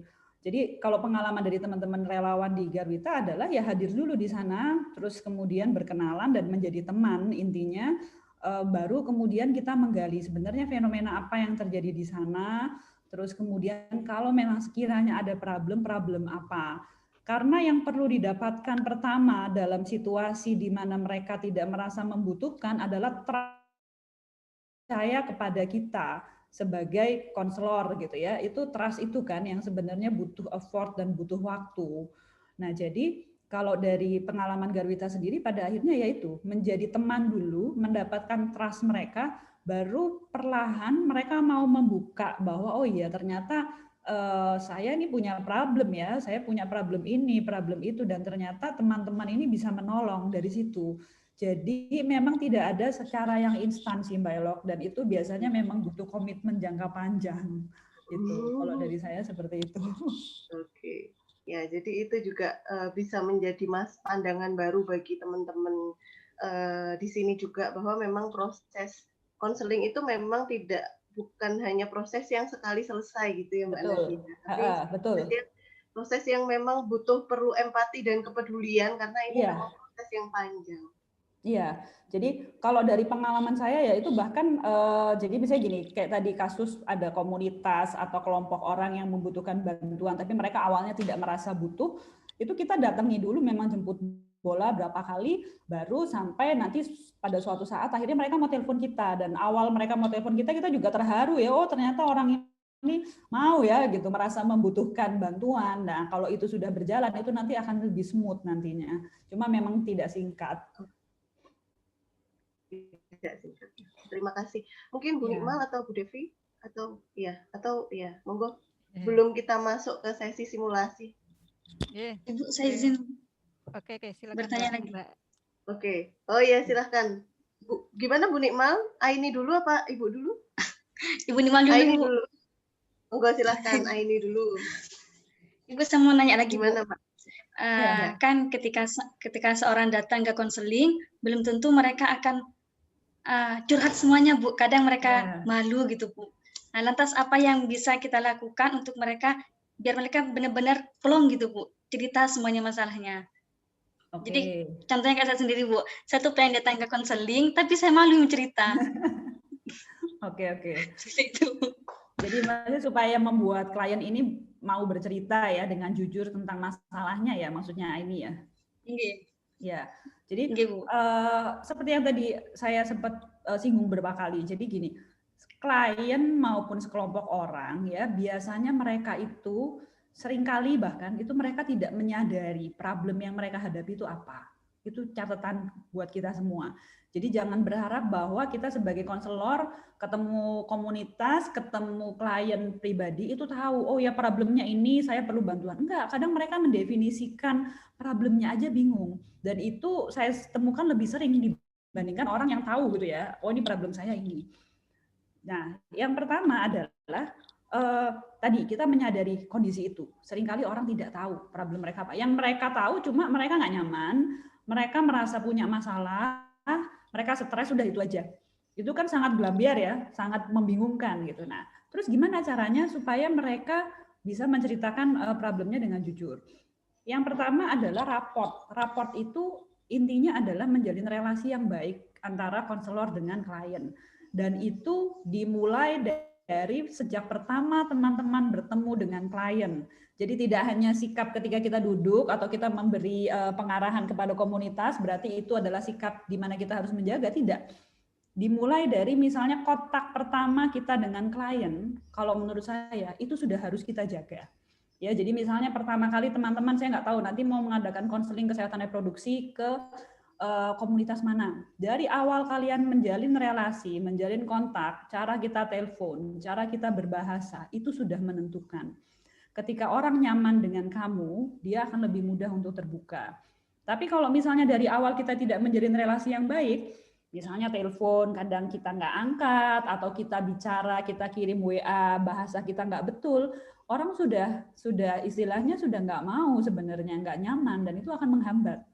Ya, jadi yang pertama adalah raport, dan ingat raport terjalin dari setiap interaksi yang teman-teman lakukan dengan klien, baik interaksi dalam ruang konseling maupun di luar. Jadi kita perlu sangat menjaga relasi itu. Kemudian yang kedua adalah tadi beberapa tips, active listening, kemudian pertanyaan terbuka, itu akan membantu teman-teman untuk akhirnya mendorong klien menceritakan apa yang menjadi problem utamanya mereka di sana. Tentunya empati itu ya tadi Mbak Elok menambahkan kepedulian seperti itu. Ketika orang sudah percaya, trust ya, kita sudah mendapatkan trust dari mereka, itu akan jauh lebih mudah nanti. Cuma kembali lagi, memang ini bukan satu proses yang singkat, datang 10 menit, raport bagus, dapat trust, itu nggak akan bisa. Kita akan berproses di sana. Ya, tadi raport, kemudian beberapa kompetensi yang harus dilakukan, ya active listening, observasi, dan kita berempati. Oh ya, ternyata kalau kita bicara tentang misalnya menyangkut melahirkan, punya anak, ternyata ibu ini nangis terus ya. Oh, berarti di situ problemnya. Nah, itu manfaat dari observasi. Ya, kita lihat bahwa kalau kita membahas satu topik ini, kenapa dia begitu sangat emosional? Berarti mungkin itulah problemnya dia di situ. Atau misalnya dalam komunitas, kita melihat, kita mengamati komunitas. Kenapa komunitas ini kalau misalnya kita ajak bicara tentang suatu topik, mereka menghindar gitu ya. Nah, itu bisa juga jadi problemnya. Jadi 4 kompetensi itu perlu dikuasai. Observasi, active listening, pertanyaan terbuka, dan empati. Itu sih, kalau itu sudah berjalan, ini itu udah bagus banget dan akan lebih mudah di sana. Jelas ya kira-kira ya? Oke. Jelas, Bu. Oke. Baik, monggo Bu Nikmal. Oke, terima kasih Bu Ella. Bu Nadia, saya menyambung tadi tentang empati ya, yang tadi ditanyakan oleh Mbak Yanti. Kalau Mbak Yanti tadi pertanyaannya bagaimana sih menumbuhkan empati gitu, ternyata banyak juga yang itu nggak punya empati gitu. Kalau memang nggak punya empati, memang agak sulit juga ya untuk melakukan menjadi pelaku konselor istilahnya. Nah, yang kalau saya tanyakan adalah ketika di dalam proses konseling itu manifestasi dari empati itu seperti apa, supaya tidak jatuh kepada simpati gitu ya. Bagaimana terjaga terus ya Pak di dalam diri konselor itu, dalam proses itu ada empati itu terus ada begitu. Manifestasinya itu seperti apa persisnya, konkretnya? Seperti apa ya prosesnya ya? Terima kasih. Sama-sama. Gini Ibu Nima, kalau manifestasinya mungkin memang tidak selalu bisa terlihat ya, karena empati itu kan sesuatu yang ada di dalam hati kita sebetulnya, bagaimana kita merasakan itu. Sehingga kalau misalnya manifestasinya adalah sebetulnya, kalau menurut saya itu bagaimana kita menempatkan konseling ini untuk membantu klien di situ. Terkadang pertama, kita punya kecenderungan sebagai konselor untuk menuntaskan tugas. Jadi, ini tugas saya nih, konseling, yang penting tuntas gitu ya. Nah, kalau sudah seperti itu, empatinya biasanya kurang jadinya. Sehingga yang pertama, kalau menurut saya, kita perlu menempatkan konseling sebagai suatu aktivitas yang bertujuan menolong. Sehingga akan sangat mungkin, kalau memang kita mau menolong orang lain, itu konseling bisa berjalan tidak seperti harapan. Padahal itu sebenarnya adalah sesuai dengan kebutuhannya klien. Itu yang pertama. Ya, jadi menempatkan konseling sebagai aktivitas di mana kita memang mau membantu. Yang kedua, dalam proses konseling itu sendiri, ya tadi yang client centered. Jadi kita berusaha untuk memahami sebenarnya orang ini apa sih yang diinginkan, harapannya apa di sana. Karena kan memang tekniknya antara satu dengan yang lain saling terkait. Nah, ketika kita berusaha memahami, maka kita akan berusaha menempatkan diri juga. Nah, ketika kita berusaha memahami, seringkali hambatan yang paling besar juga adalah konselornya tidak cukup sabar. Nah, ketika saya belajar terus tentang konseling, saya tuh seringkali diingatkan untuk menghargai jeda hening. Saya nggak tahu teman-teman di FKM apakah pernah menyinggung tentang ini. Jadi ketika klien, tapi kalau ini mungkin dalam lingkup klien pribadi ya, mungkin dalam komunitas akan berbeda. Kadang kan mereka tidak tahu bagaimana menyampaikan problem itu secara sistematis. Dan kadang mereka begitu emosional, kebingungan, sehingga mereka misalnya menghabiskan waktu untuk diam ketika sedang konseling. Nah, dalam hal ini, konselor perlu untuk belajar tidak terburu-buru mendesak klien untuk bicara. Ini juga sebenarnya manifestasi dari empati, bahwa kita menghargai klien di mana dia masih emosional dengan topik yang kita bicarakan di situ. Ini yang kadang juga sulit dilakukan. Itu. Jadi kalau menurut saya itu, jadi manifestasi empatinya adalah bisa dari sudut pandang kita berpikir bahwa ini adalah saya mau menolong orang ini, dan juga dapat kita lakukan sepanjang proses konseling itu. Di sana sih Bu Nimal. Kira-kira ada yang masih ditanyakan nggak Bu Nimal, atau ada yang kurang jelas mungkin? Oke, saya rasa itu akan apa ya, muncul ketika dalam proses dan terus berproses ya. Dan memang berkonseling itu belajarnya never ending ya. Iya, betul. Karena akan menghadapi klien yang sangat beragam, sangat unik begitu. Iya, betul. Saya akan selalu bingung ketika blocking istilahnya ya, dapat pembeli yang diem. Nah, oke. Kalau diam itu gimana gitu ya? Ya, itu. Jadi gini, kalau saya pertama lihat usianya dulu ya, ini remaja atau misalnya dewasa. Karena itu akan sangat menentukan nih apa yang akan kita lakukan. Kebetulan ini mungkin nggak terlalu terkait dengan kesehatan reproduksi sih, tapi menurut saya jadi bisa menyerempet. Jadi sekitar seminggu yang lalu kami dapat klien remaja kelas SMP kelas 3, perempuan yang berkonflik dengan ibunya sehingga anak ini kabur dari rumah gitu ya, dan kaburnya itu beneran 2 hari nggak pulang, sehingga resikonya kan anak ini bisa menjadi korban kejahatan di sana. Dan ketika ditanya, problemnya adalah memang ya konflik dengan ibu. Dan ketika datang ke kantor kami, itu sesi pertama 2 jam dia tidak lebih dari 2 kata tuh minimal yang dikeluarkan gitu. Dan benar-benar dia tutup mulut dan tidak mau bicara. Tapi ya disitulah ya sebenarnya seninya konseling di situ. Jadi ya kita nggak maksa, kita terus bertanya. Kadang dia senyum, kadang dia manggut-manggut. Udah, terus nanti diajak gambar, karena kan kita ada tes psikologi ya, diajak gambar. Apa awalnya nggak mau dikasih assessment, nggak mau. Kalau nggak mau ya udah. Salah satu ini observer kami, Mbak Resi ya nanti ya, Mbak Resi juga akhirnya bilang, oh kamu belum mau gambar ya nggak apa-apa, nanti lain kali kalau kesini mau gambar ya. Nah itu menurut saya itu empati. Ya, jadi bagaimana kita tidak memaksakan kehendak kita bahwa klien ini masih belum nyaman, ya biarkan dia masih belum nyaman di sana. Ditanya lagi pertanyaan yang lain. Terus akhirnya kita menyadari ini kalau kita bicara soal ibunya dia nggak mau jawab. Kalau kita bicara soal yang lain dia mau jawab. Ya sudah, kita bicara yang lain dulu.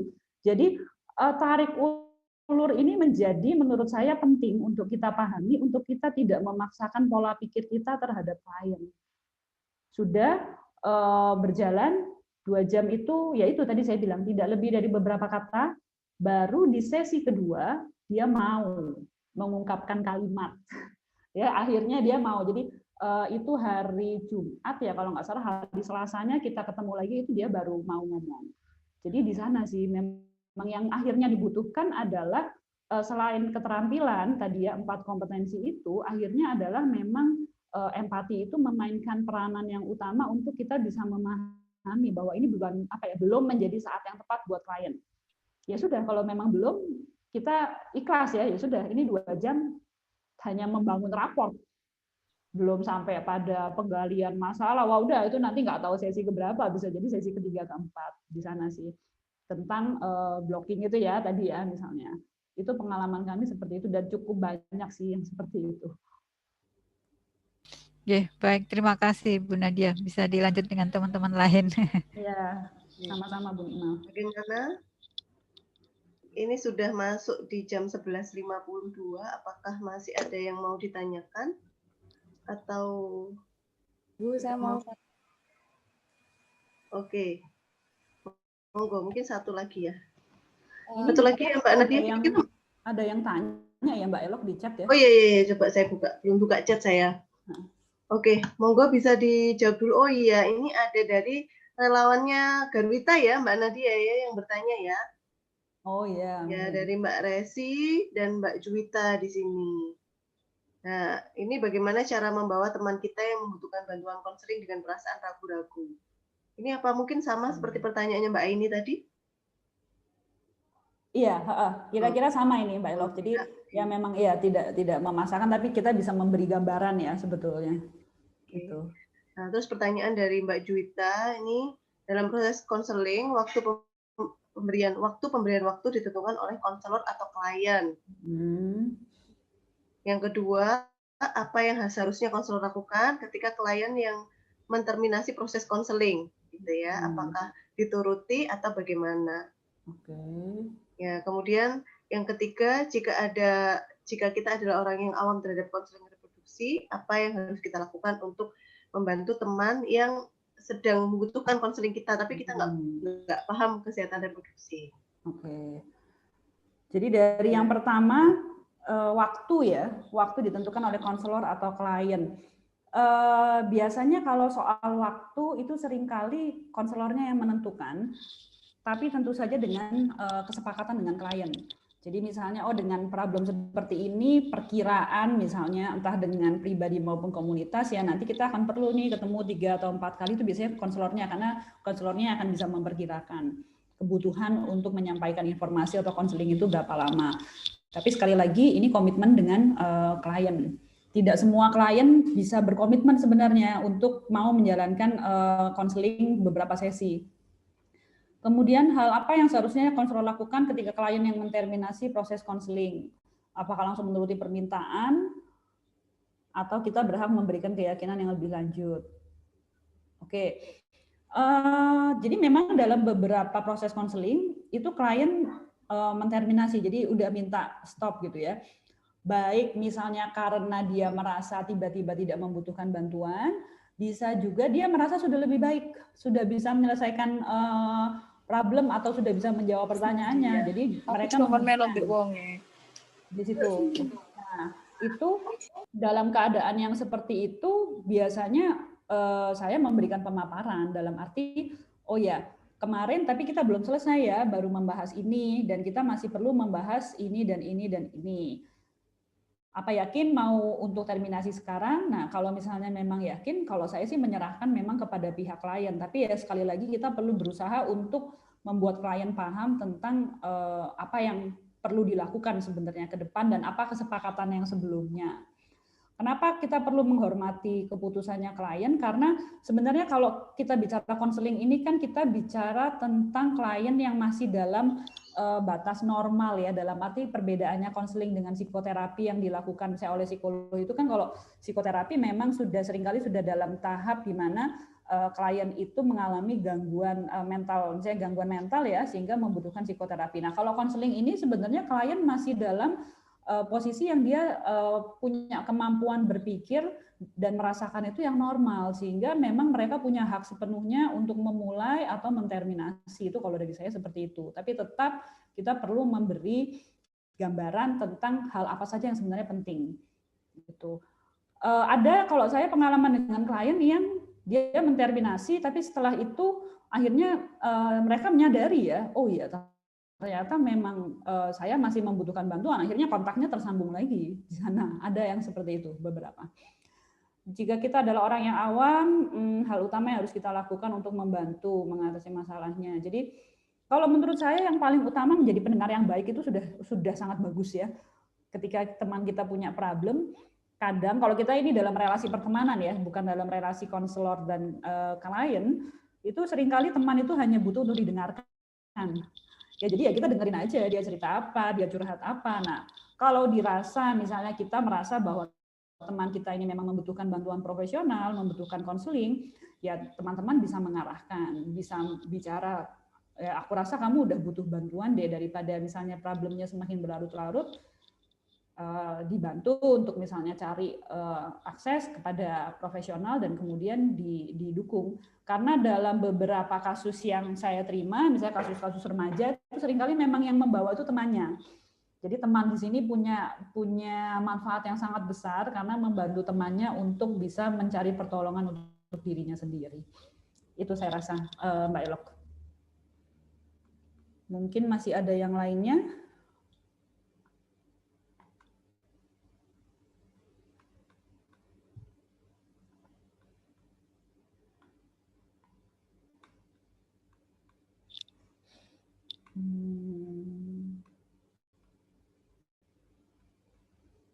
Kalau ada pertanyaan yang lain, silahkan.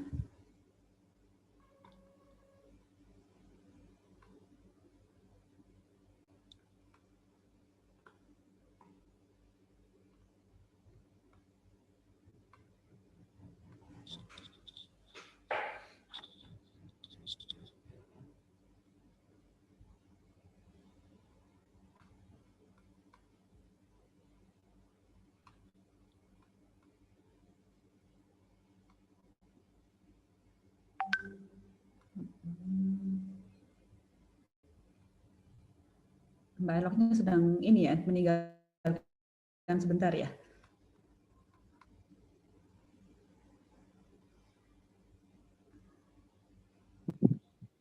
Baik, Mbak Nadia dan Bu Nikmah dan teman-teman semua, mohon maaf mungkin ini Mbak Elok ada kendala sinyal.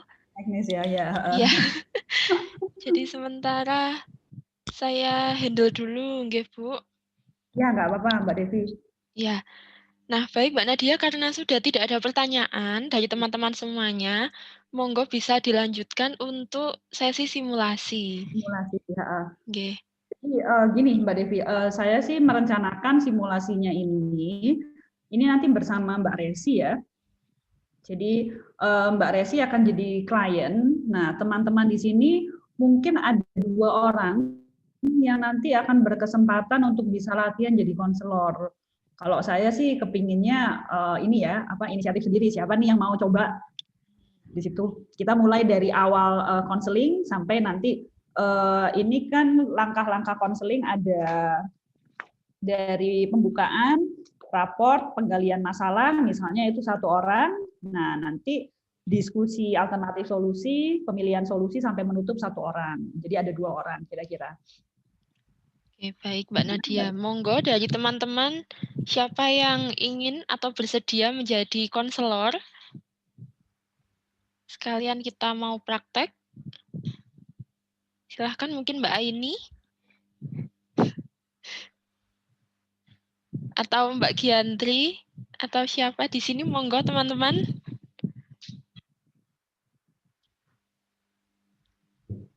Nggak usah takut salah ya teman-teman, ini kan kita belajar. Kita sama-sama belajar. Takut salah nanti jadinya nggak belajar, nggak apa-apa. Ya, siapa ini teman-teman? Silahkan. Maaf sinyal saya. Sinyal saya. Oke. Monggo bisa dilanjut Mbak Nadia. Simulasi ya, mau simulasi ya.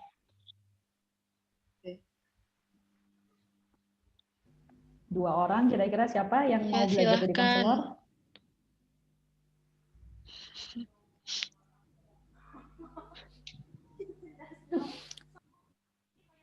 Atau mungkin dari relawan Garwita dulu, karena teman-teman di Minat Bios betul-betul ini pertama banget ya mengenal tentang konseling. Oke. Nanti bisa melihat dulu gimana betulnya wujudnya.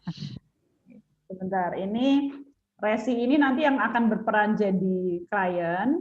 Nah, teman-teman dari Garwita di sini sebenarnya sih memang tadinya lebih ideal untuk mahasiswa nih Bu Nimal, karena teman-teman udah kenal. Kalau kenal kan jadinya agak susah ya. Tapi nggak apa-apa sih. Kalau misalnya mungkin siapa tadi yang hadir ya? Cindy atau Irin mungkin? Ada yang ini bersedia?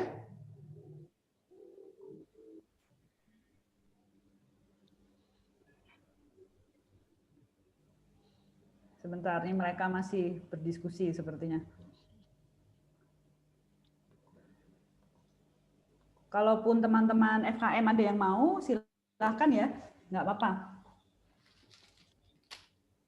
Ntar coba saya tanya ke teman-teman dulu, sebentar ya.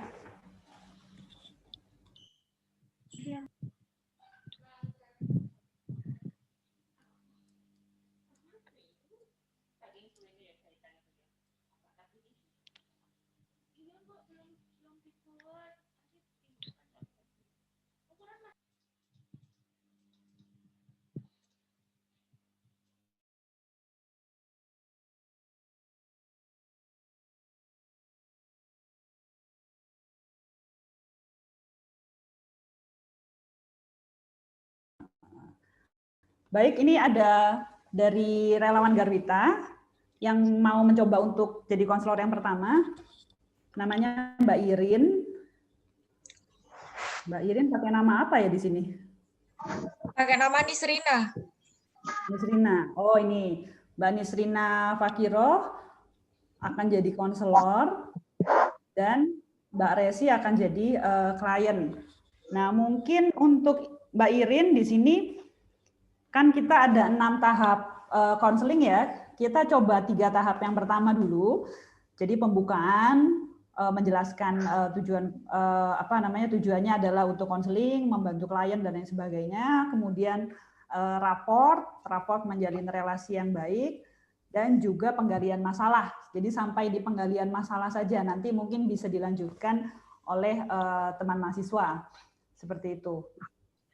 Mbak Irin ini juga dari FKM ini soalnya. Oke, jadi silahkan mungkin bisa dimulai ya, Resi dan Irin. Mbak Irin. Aku tadi tahapannya saya sebagai konselor apa ya? Sebagai konselor untuk kesehatan reproduksi. Oh iya. Ya, di situ. Cuma nanti untuk permasalahannya bisa didengarkan dari kliennya sendiri. Oh iya. Jadi ini ceritanya saya masih belum tahu identitas. Ya, masih belum kenal kliennya. Saya dengan Resi ya, Bu? Ya, silakan dimulai. Selamat siang. Dengan, kalau boleh saya tahu ini dengan Mbak siapa ya? Selamat siang, nama saya Resi. Ya. Mbak Resi, kira-kira sekarang mungkin ada yang bisa saya tahu tentang Mbak Resinya? Gini Mbak Irin, akhir-akhir ini saya itu lagi susah tidur, sering insomnia. Padahal sebelumnya saya itu rutin tidur jam 9, jam 8 itu udah tidur. Tapi akhir-akhir ini saya itu merasa capek banget, badan itu kayak remek gitu ya. Kira-kira itu kenapa ya Mbak? Oh ya, kalau boleh tahu, mulai merasakan insomnia ini sudah mulai 1 minggu yang lalu kah atau baru beberapa hari? Saya ngerasanya udah 2 mingguan ini Mbak. Sekitar 2 minggu tuh sudah mulai merasakan susah tidur ya? Iya, mulai insomnianya. Normal jam tidurnya? Iya. Oh ya. Selain insomnia, kira-kira ada yang bisa diceritakan ke saya? Mungkin ada kesibukan apa akhir-akhir ini yang mungkin, atau justru dari yang sibuk jadi lebih lengan mungkin? Monggo bisa diceritakan ke saya. Jadi gini ya Mbak ya, saya tuh akhir-akhir ini kan lagi ada masalah keluarga sebenarnya. Jadi saya tuh sekarang umurnya 17 tahun. Calon suami saya tuh umurnya 18 tahun. Jadi kami ini akan memutuskan menikah dalam waktu dekat ini. Tapi ada beberapa hal atau ada beberapa kendala nih. Yang pertama, keluarga itu makin hari ibu sama bapak saya itu beda pendapat. Jadi di rumah itu saya bingung harus berpihak ke bapak atau ibu. Terus yang kedua, dari pihak apa ya namanya? Kalau nggak salah sekarang itu menikah harus usia 19 tahun untuk yang perempuan, sedangkan saya 17 tahun. Tapi saya belum punya KTP juga. Kira-kira gimana ya Mbak ya solusinya? Ya, oke. Jadi gini, kalau kembali ke ceritanya Mbak Resi yang tadi, kekeluhan yang pertama kan menyampaikan bahwa Mbak Resi selama 2 minggu terakhir mengalami insomnia. Jadi insomnia bisa disebabkan salah satunya karena stres. Yang stresornya itu salah satunya karena kecemasan juga. Jadi untuk permasalahan yang pertama, kira-kira penyebabnya sudah ketemu ya. Kira-kira insomnia-nya itu mungkin karena kecemasan, sudah mendekati proses atau keputusan untuk menikah, terus ada kendala di prosesnya. Nah, sekarang kalau kita bahas tentang reproduksi ya Mbak ya, jadi kan ada Mbaknya sempat bilang kenapa kok menikah sekarang syaratnya harus 19 tahun. Jadi ada batas umur tertentu kalau dari pemerintah memang ditetapkannya 19 tahun minimal. Jadi usia paling muda 19 tahun. Kalau ditinjau dari permasalahan reproduksi, jadi memang usia 19 tahun itu merupakan usia ideal untuk kematangan alat reproduksi. Jadi kalau dari pubertas, mungkin ada yang usianya masih 9 tahun, 10 tahun, tapi untuk kematangan alat reproduksi primer, jadi alat reproduksi kan ada sekunder, ada primer. Kalau untuk alat reproduksi primer, seperti contohnya, kalau perempuan kan ada kandungan di rahim, itu memang dari kematangan alat reproduksi dikatakan cukup untuk melakukan fungsinya sekitar umur 19 tahun. Nah, sekarang kalau dari permasalahan umur, kira-kira yang paling krusial dihadapi, kendala yang dihadapi sama Mbak Resi apa? Ya, itu Mbak, karena kan dari pemerintah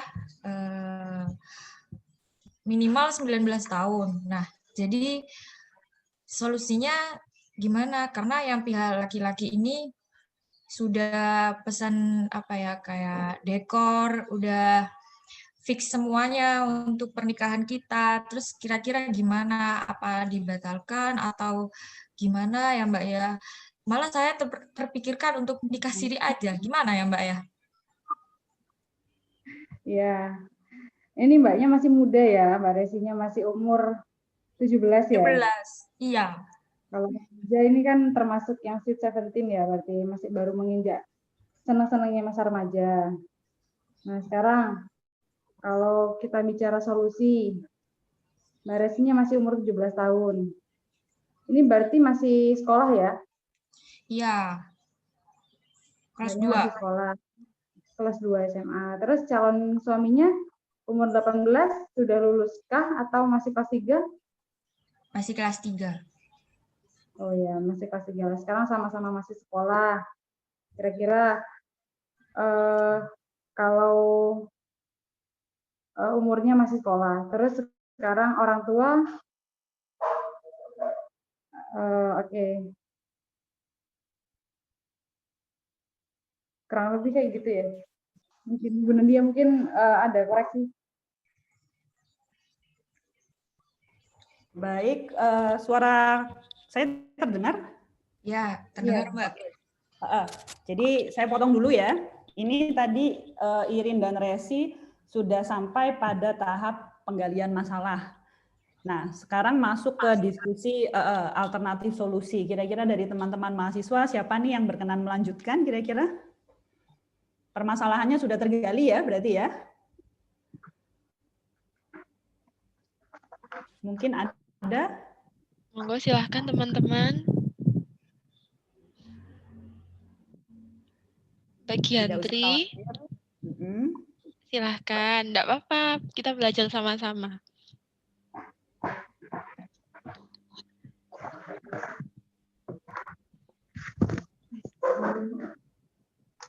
Mungkin Aini, Bu.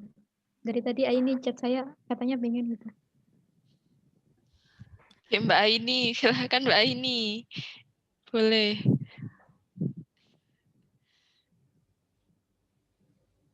Jadi nanti mungkin gini, biar lebih yakin ya yang bisa dilakukan, itu kita bisa, teman-teman bisa diskusi alternatif solusi, bisa mencoba untuk memahami ya, oh tiap solusi itu ada plus minusnya, seperti itu, membantu untuk memilih alternatif yang mungkin bisa dilakukan, dan juga menutup, tadi yang seperti saya bilang, menutupnya mungkin bisa dikasih tambahan pesan, atau yang teman yang mungkin mau membantu. Silahkan Mbak Aini. Dicoba dulu.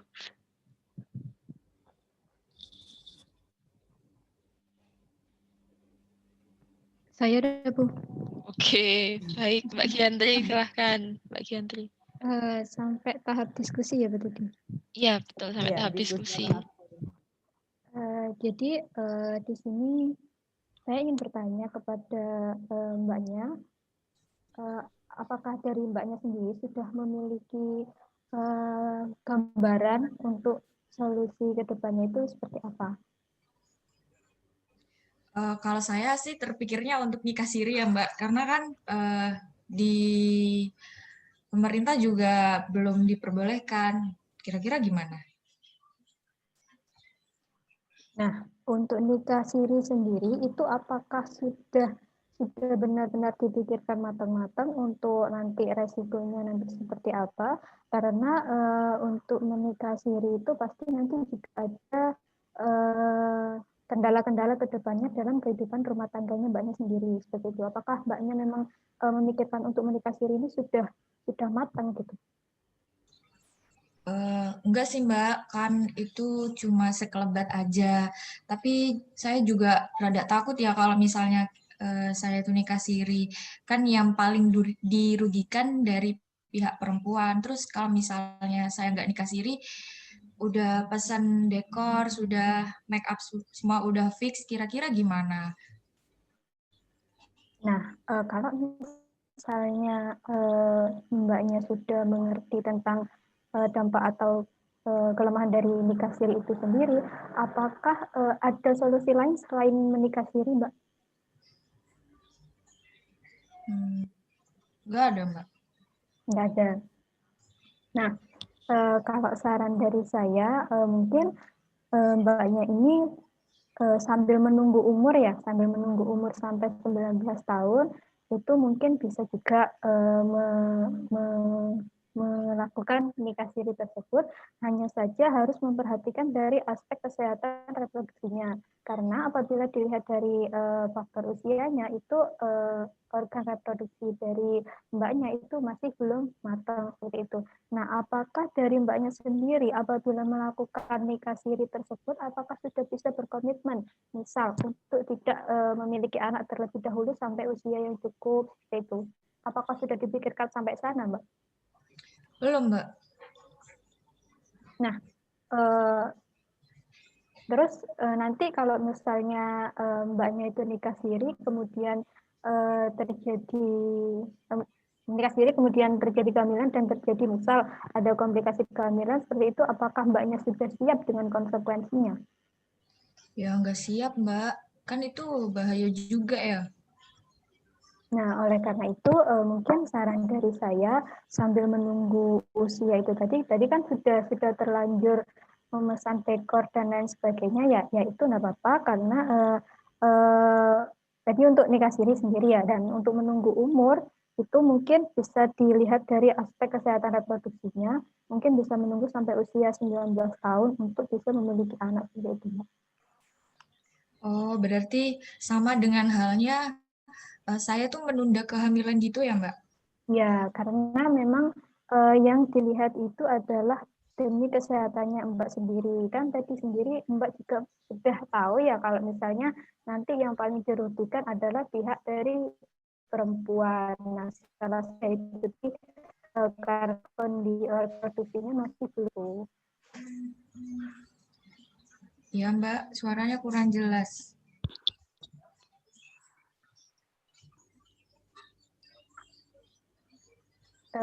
Jadi untuk solusi yang bisa diberikan, mohon maaf suaranya putus-putus ya, soalnya internet saya unstabil gitu. Iya, keputus-putus Mbak. Halo, apakah sudah jelas? Sudah Mbak Giantri. Sudah jelas. Jelas Mbak Giantri. Nah, jadi untuk solusi dari saya itu mungkin bisa dilakukan nikah siri, hanya saja untuk menunda kehamilan seperti itu Mbak, karena Mbaknya sendiri juga sudah paham ya kalau misalnya nanti dampaknya yang dirasakan itu paling banyak adalah pada perempuan. Nah, salah satunya juga pada kesehatan reproduksinya seperti itu, pada komplikasi kehamilan yang mungkin nanti bisa terjadi seperti itu. Oh, iya. Ya Mbak, ngerti. Berarti kan saya nggak apa-apa nikah dalam waktu dekat, tapi menunda kehamilan sampai usia, kira-kira usia berapa ya Mbak ya? Usia 19 tahun, seperti yang Kayak sudah 19 tahun ya? Oh, berarti Yes. bisa ya Mbak ya, pas saya ulang tahun punya anak gitu ya? Gitu. Ya bisa. Ya, makasih Mbak. Ya, sama-sama. Oke, baik. Terima kasih sekali untuk Mbak Giantri, Mbak Resi, Mbak Irin ya yang sudah mencoba, sudah berusaha untuk mempraktekkan konseling di waktu yang sangat singkat. Nah, ini kita masih punya waktu berapa menit ya, Mbak Devi atau Mbak Elok? Masih punya waktu sekitar 10 menit lagi. 10 menit lagi. Ya, baik. Nah, saya mau tanya dulu komentar dari teman-teman mahasiswa melihat tadi proses konseling singkat tadi seperti itu, bagaimana komentarnya? Mungkin ada 3 orang gitu yang bisa memberikan komentar. Oke, kalau bisa ada laki-lakinya ya yang komentar, silahkan. Ya. Mas Faiz dulu mungkin mau komentar. Mana? Oh, nggak ada ya.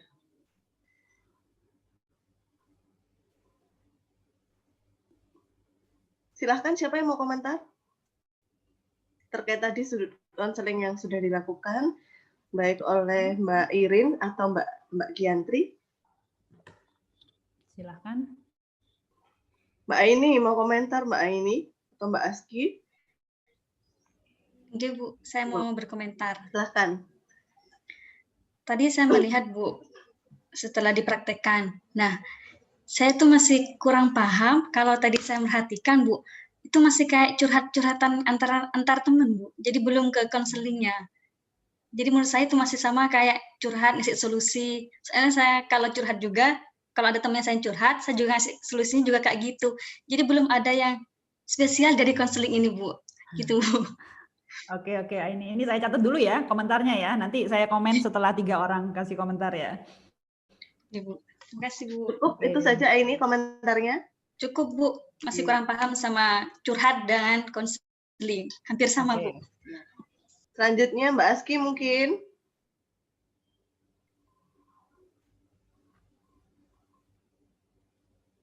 Halo, Mbak Aski. Halo Bu. Iya, mau komentar Mbak Aski? Belum ada Bu. Nanti saya pikirkan lagi ya Bu. Oke, Mbak Intan.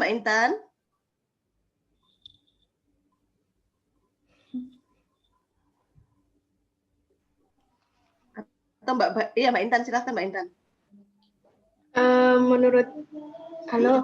Menurut saya lebih hampir sama seperti apa yang sudah dikatakan Aini, Ibu. Juga yang pas waktu Giantri belum ada kayak sesi pengenalan gitu juga mungkin Bu. Kayak dari mana gitu, terus mungkin kayak pengenalannya aja yang kurang awal-awal gitu aja Bu. Peralihan tadi ya dari Mbak Irma. Iya, Ibu. Mbak Giantri. Oke. Satu lagi ya Mbak Naidia ya. Iya, satu silakan lagi. Mbak Baiti.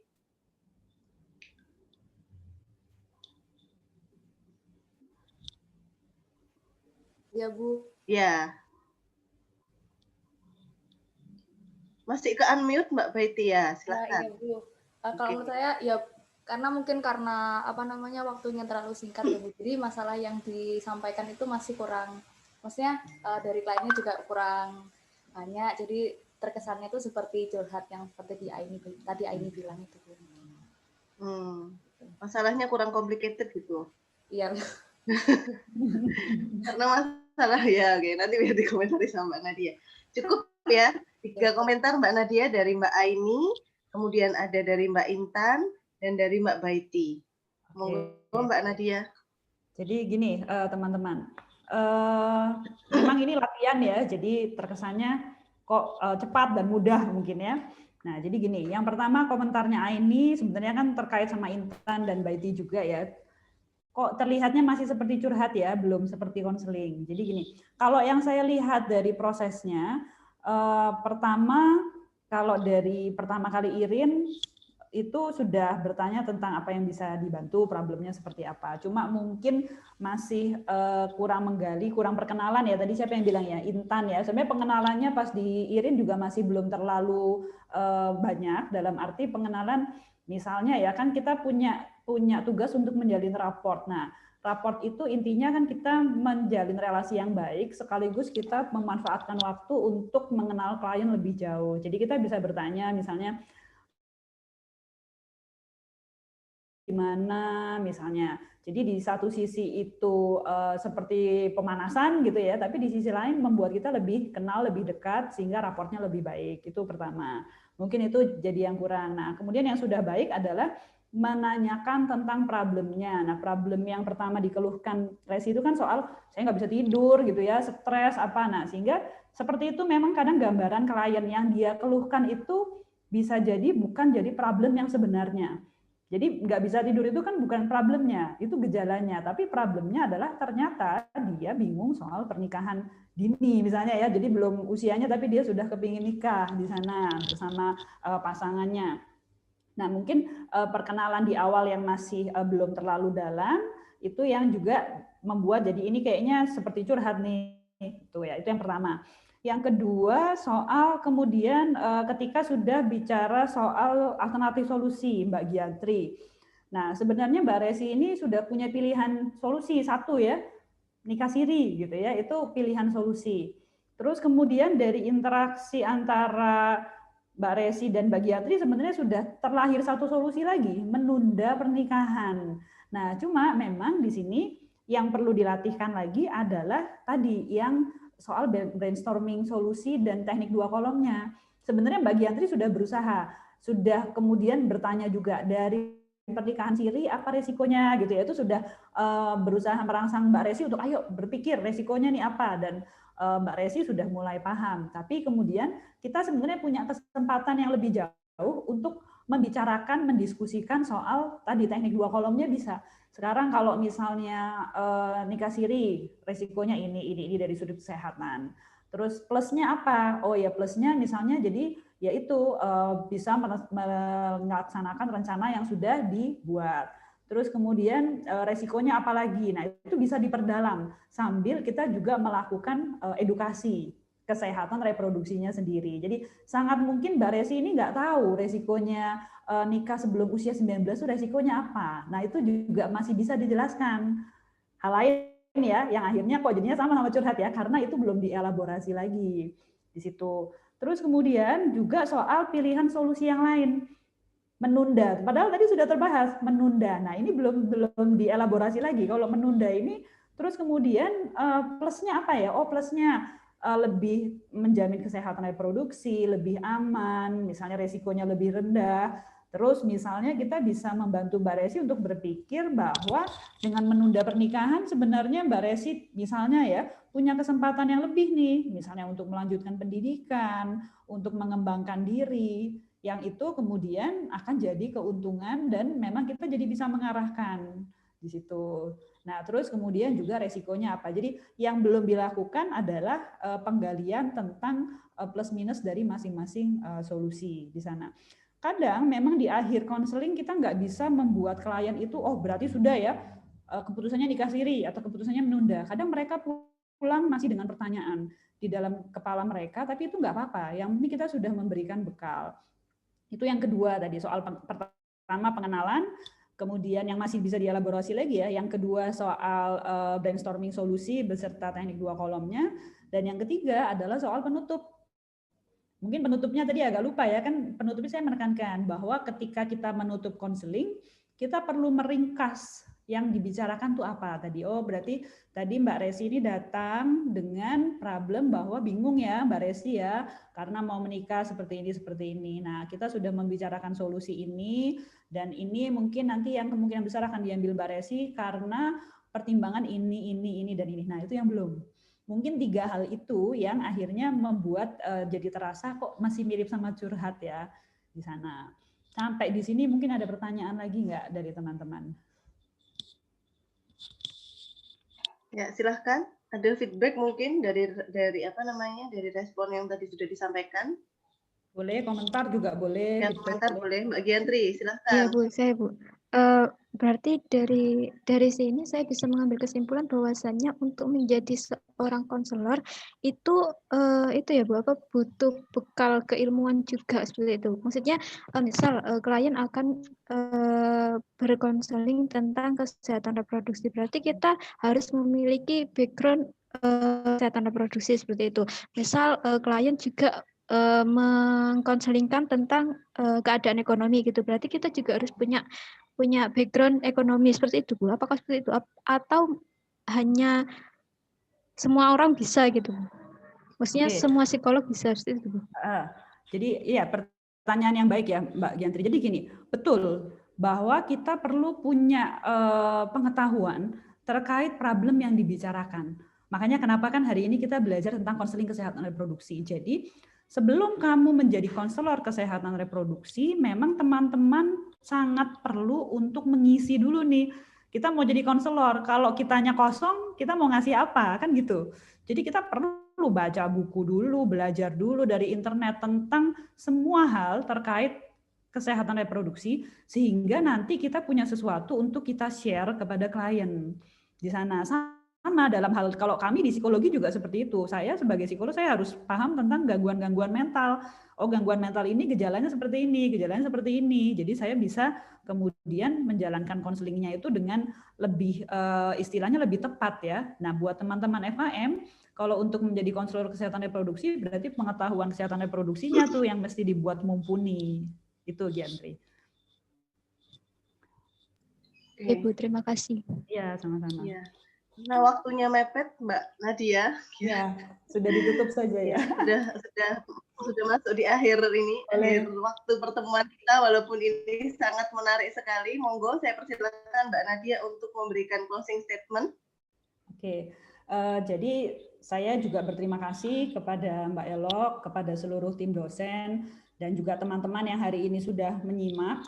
Saya berharap bahwa apa yang kita bicarakan hari ini bisa menjadi awal dari usaha belajar teman-teman, terutama terkait konseling kesehatan reproduksi.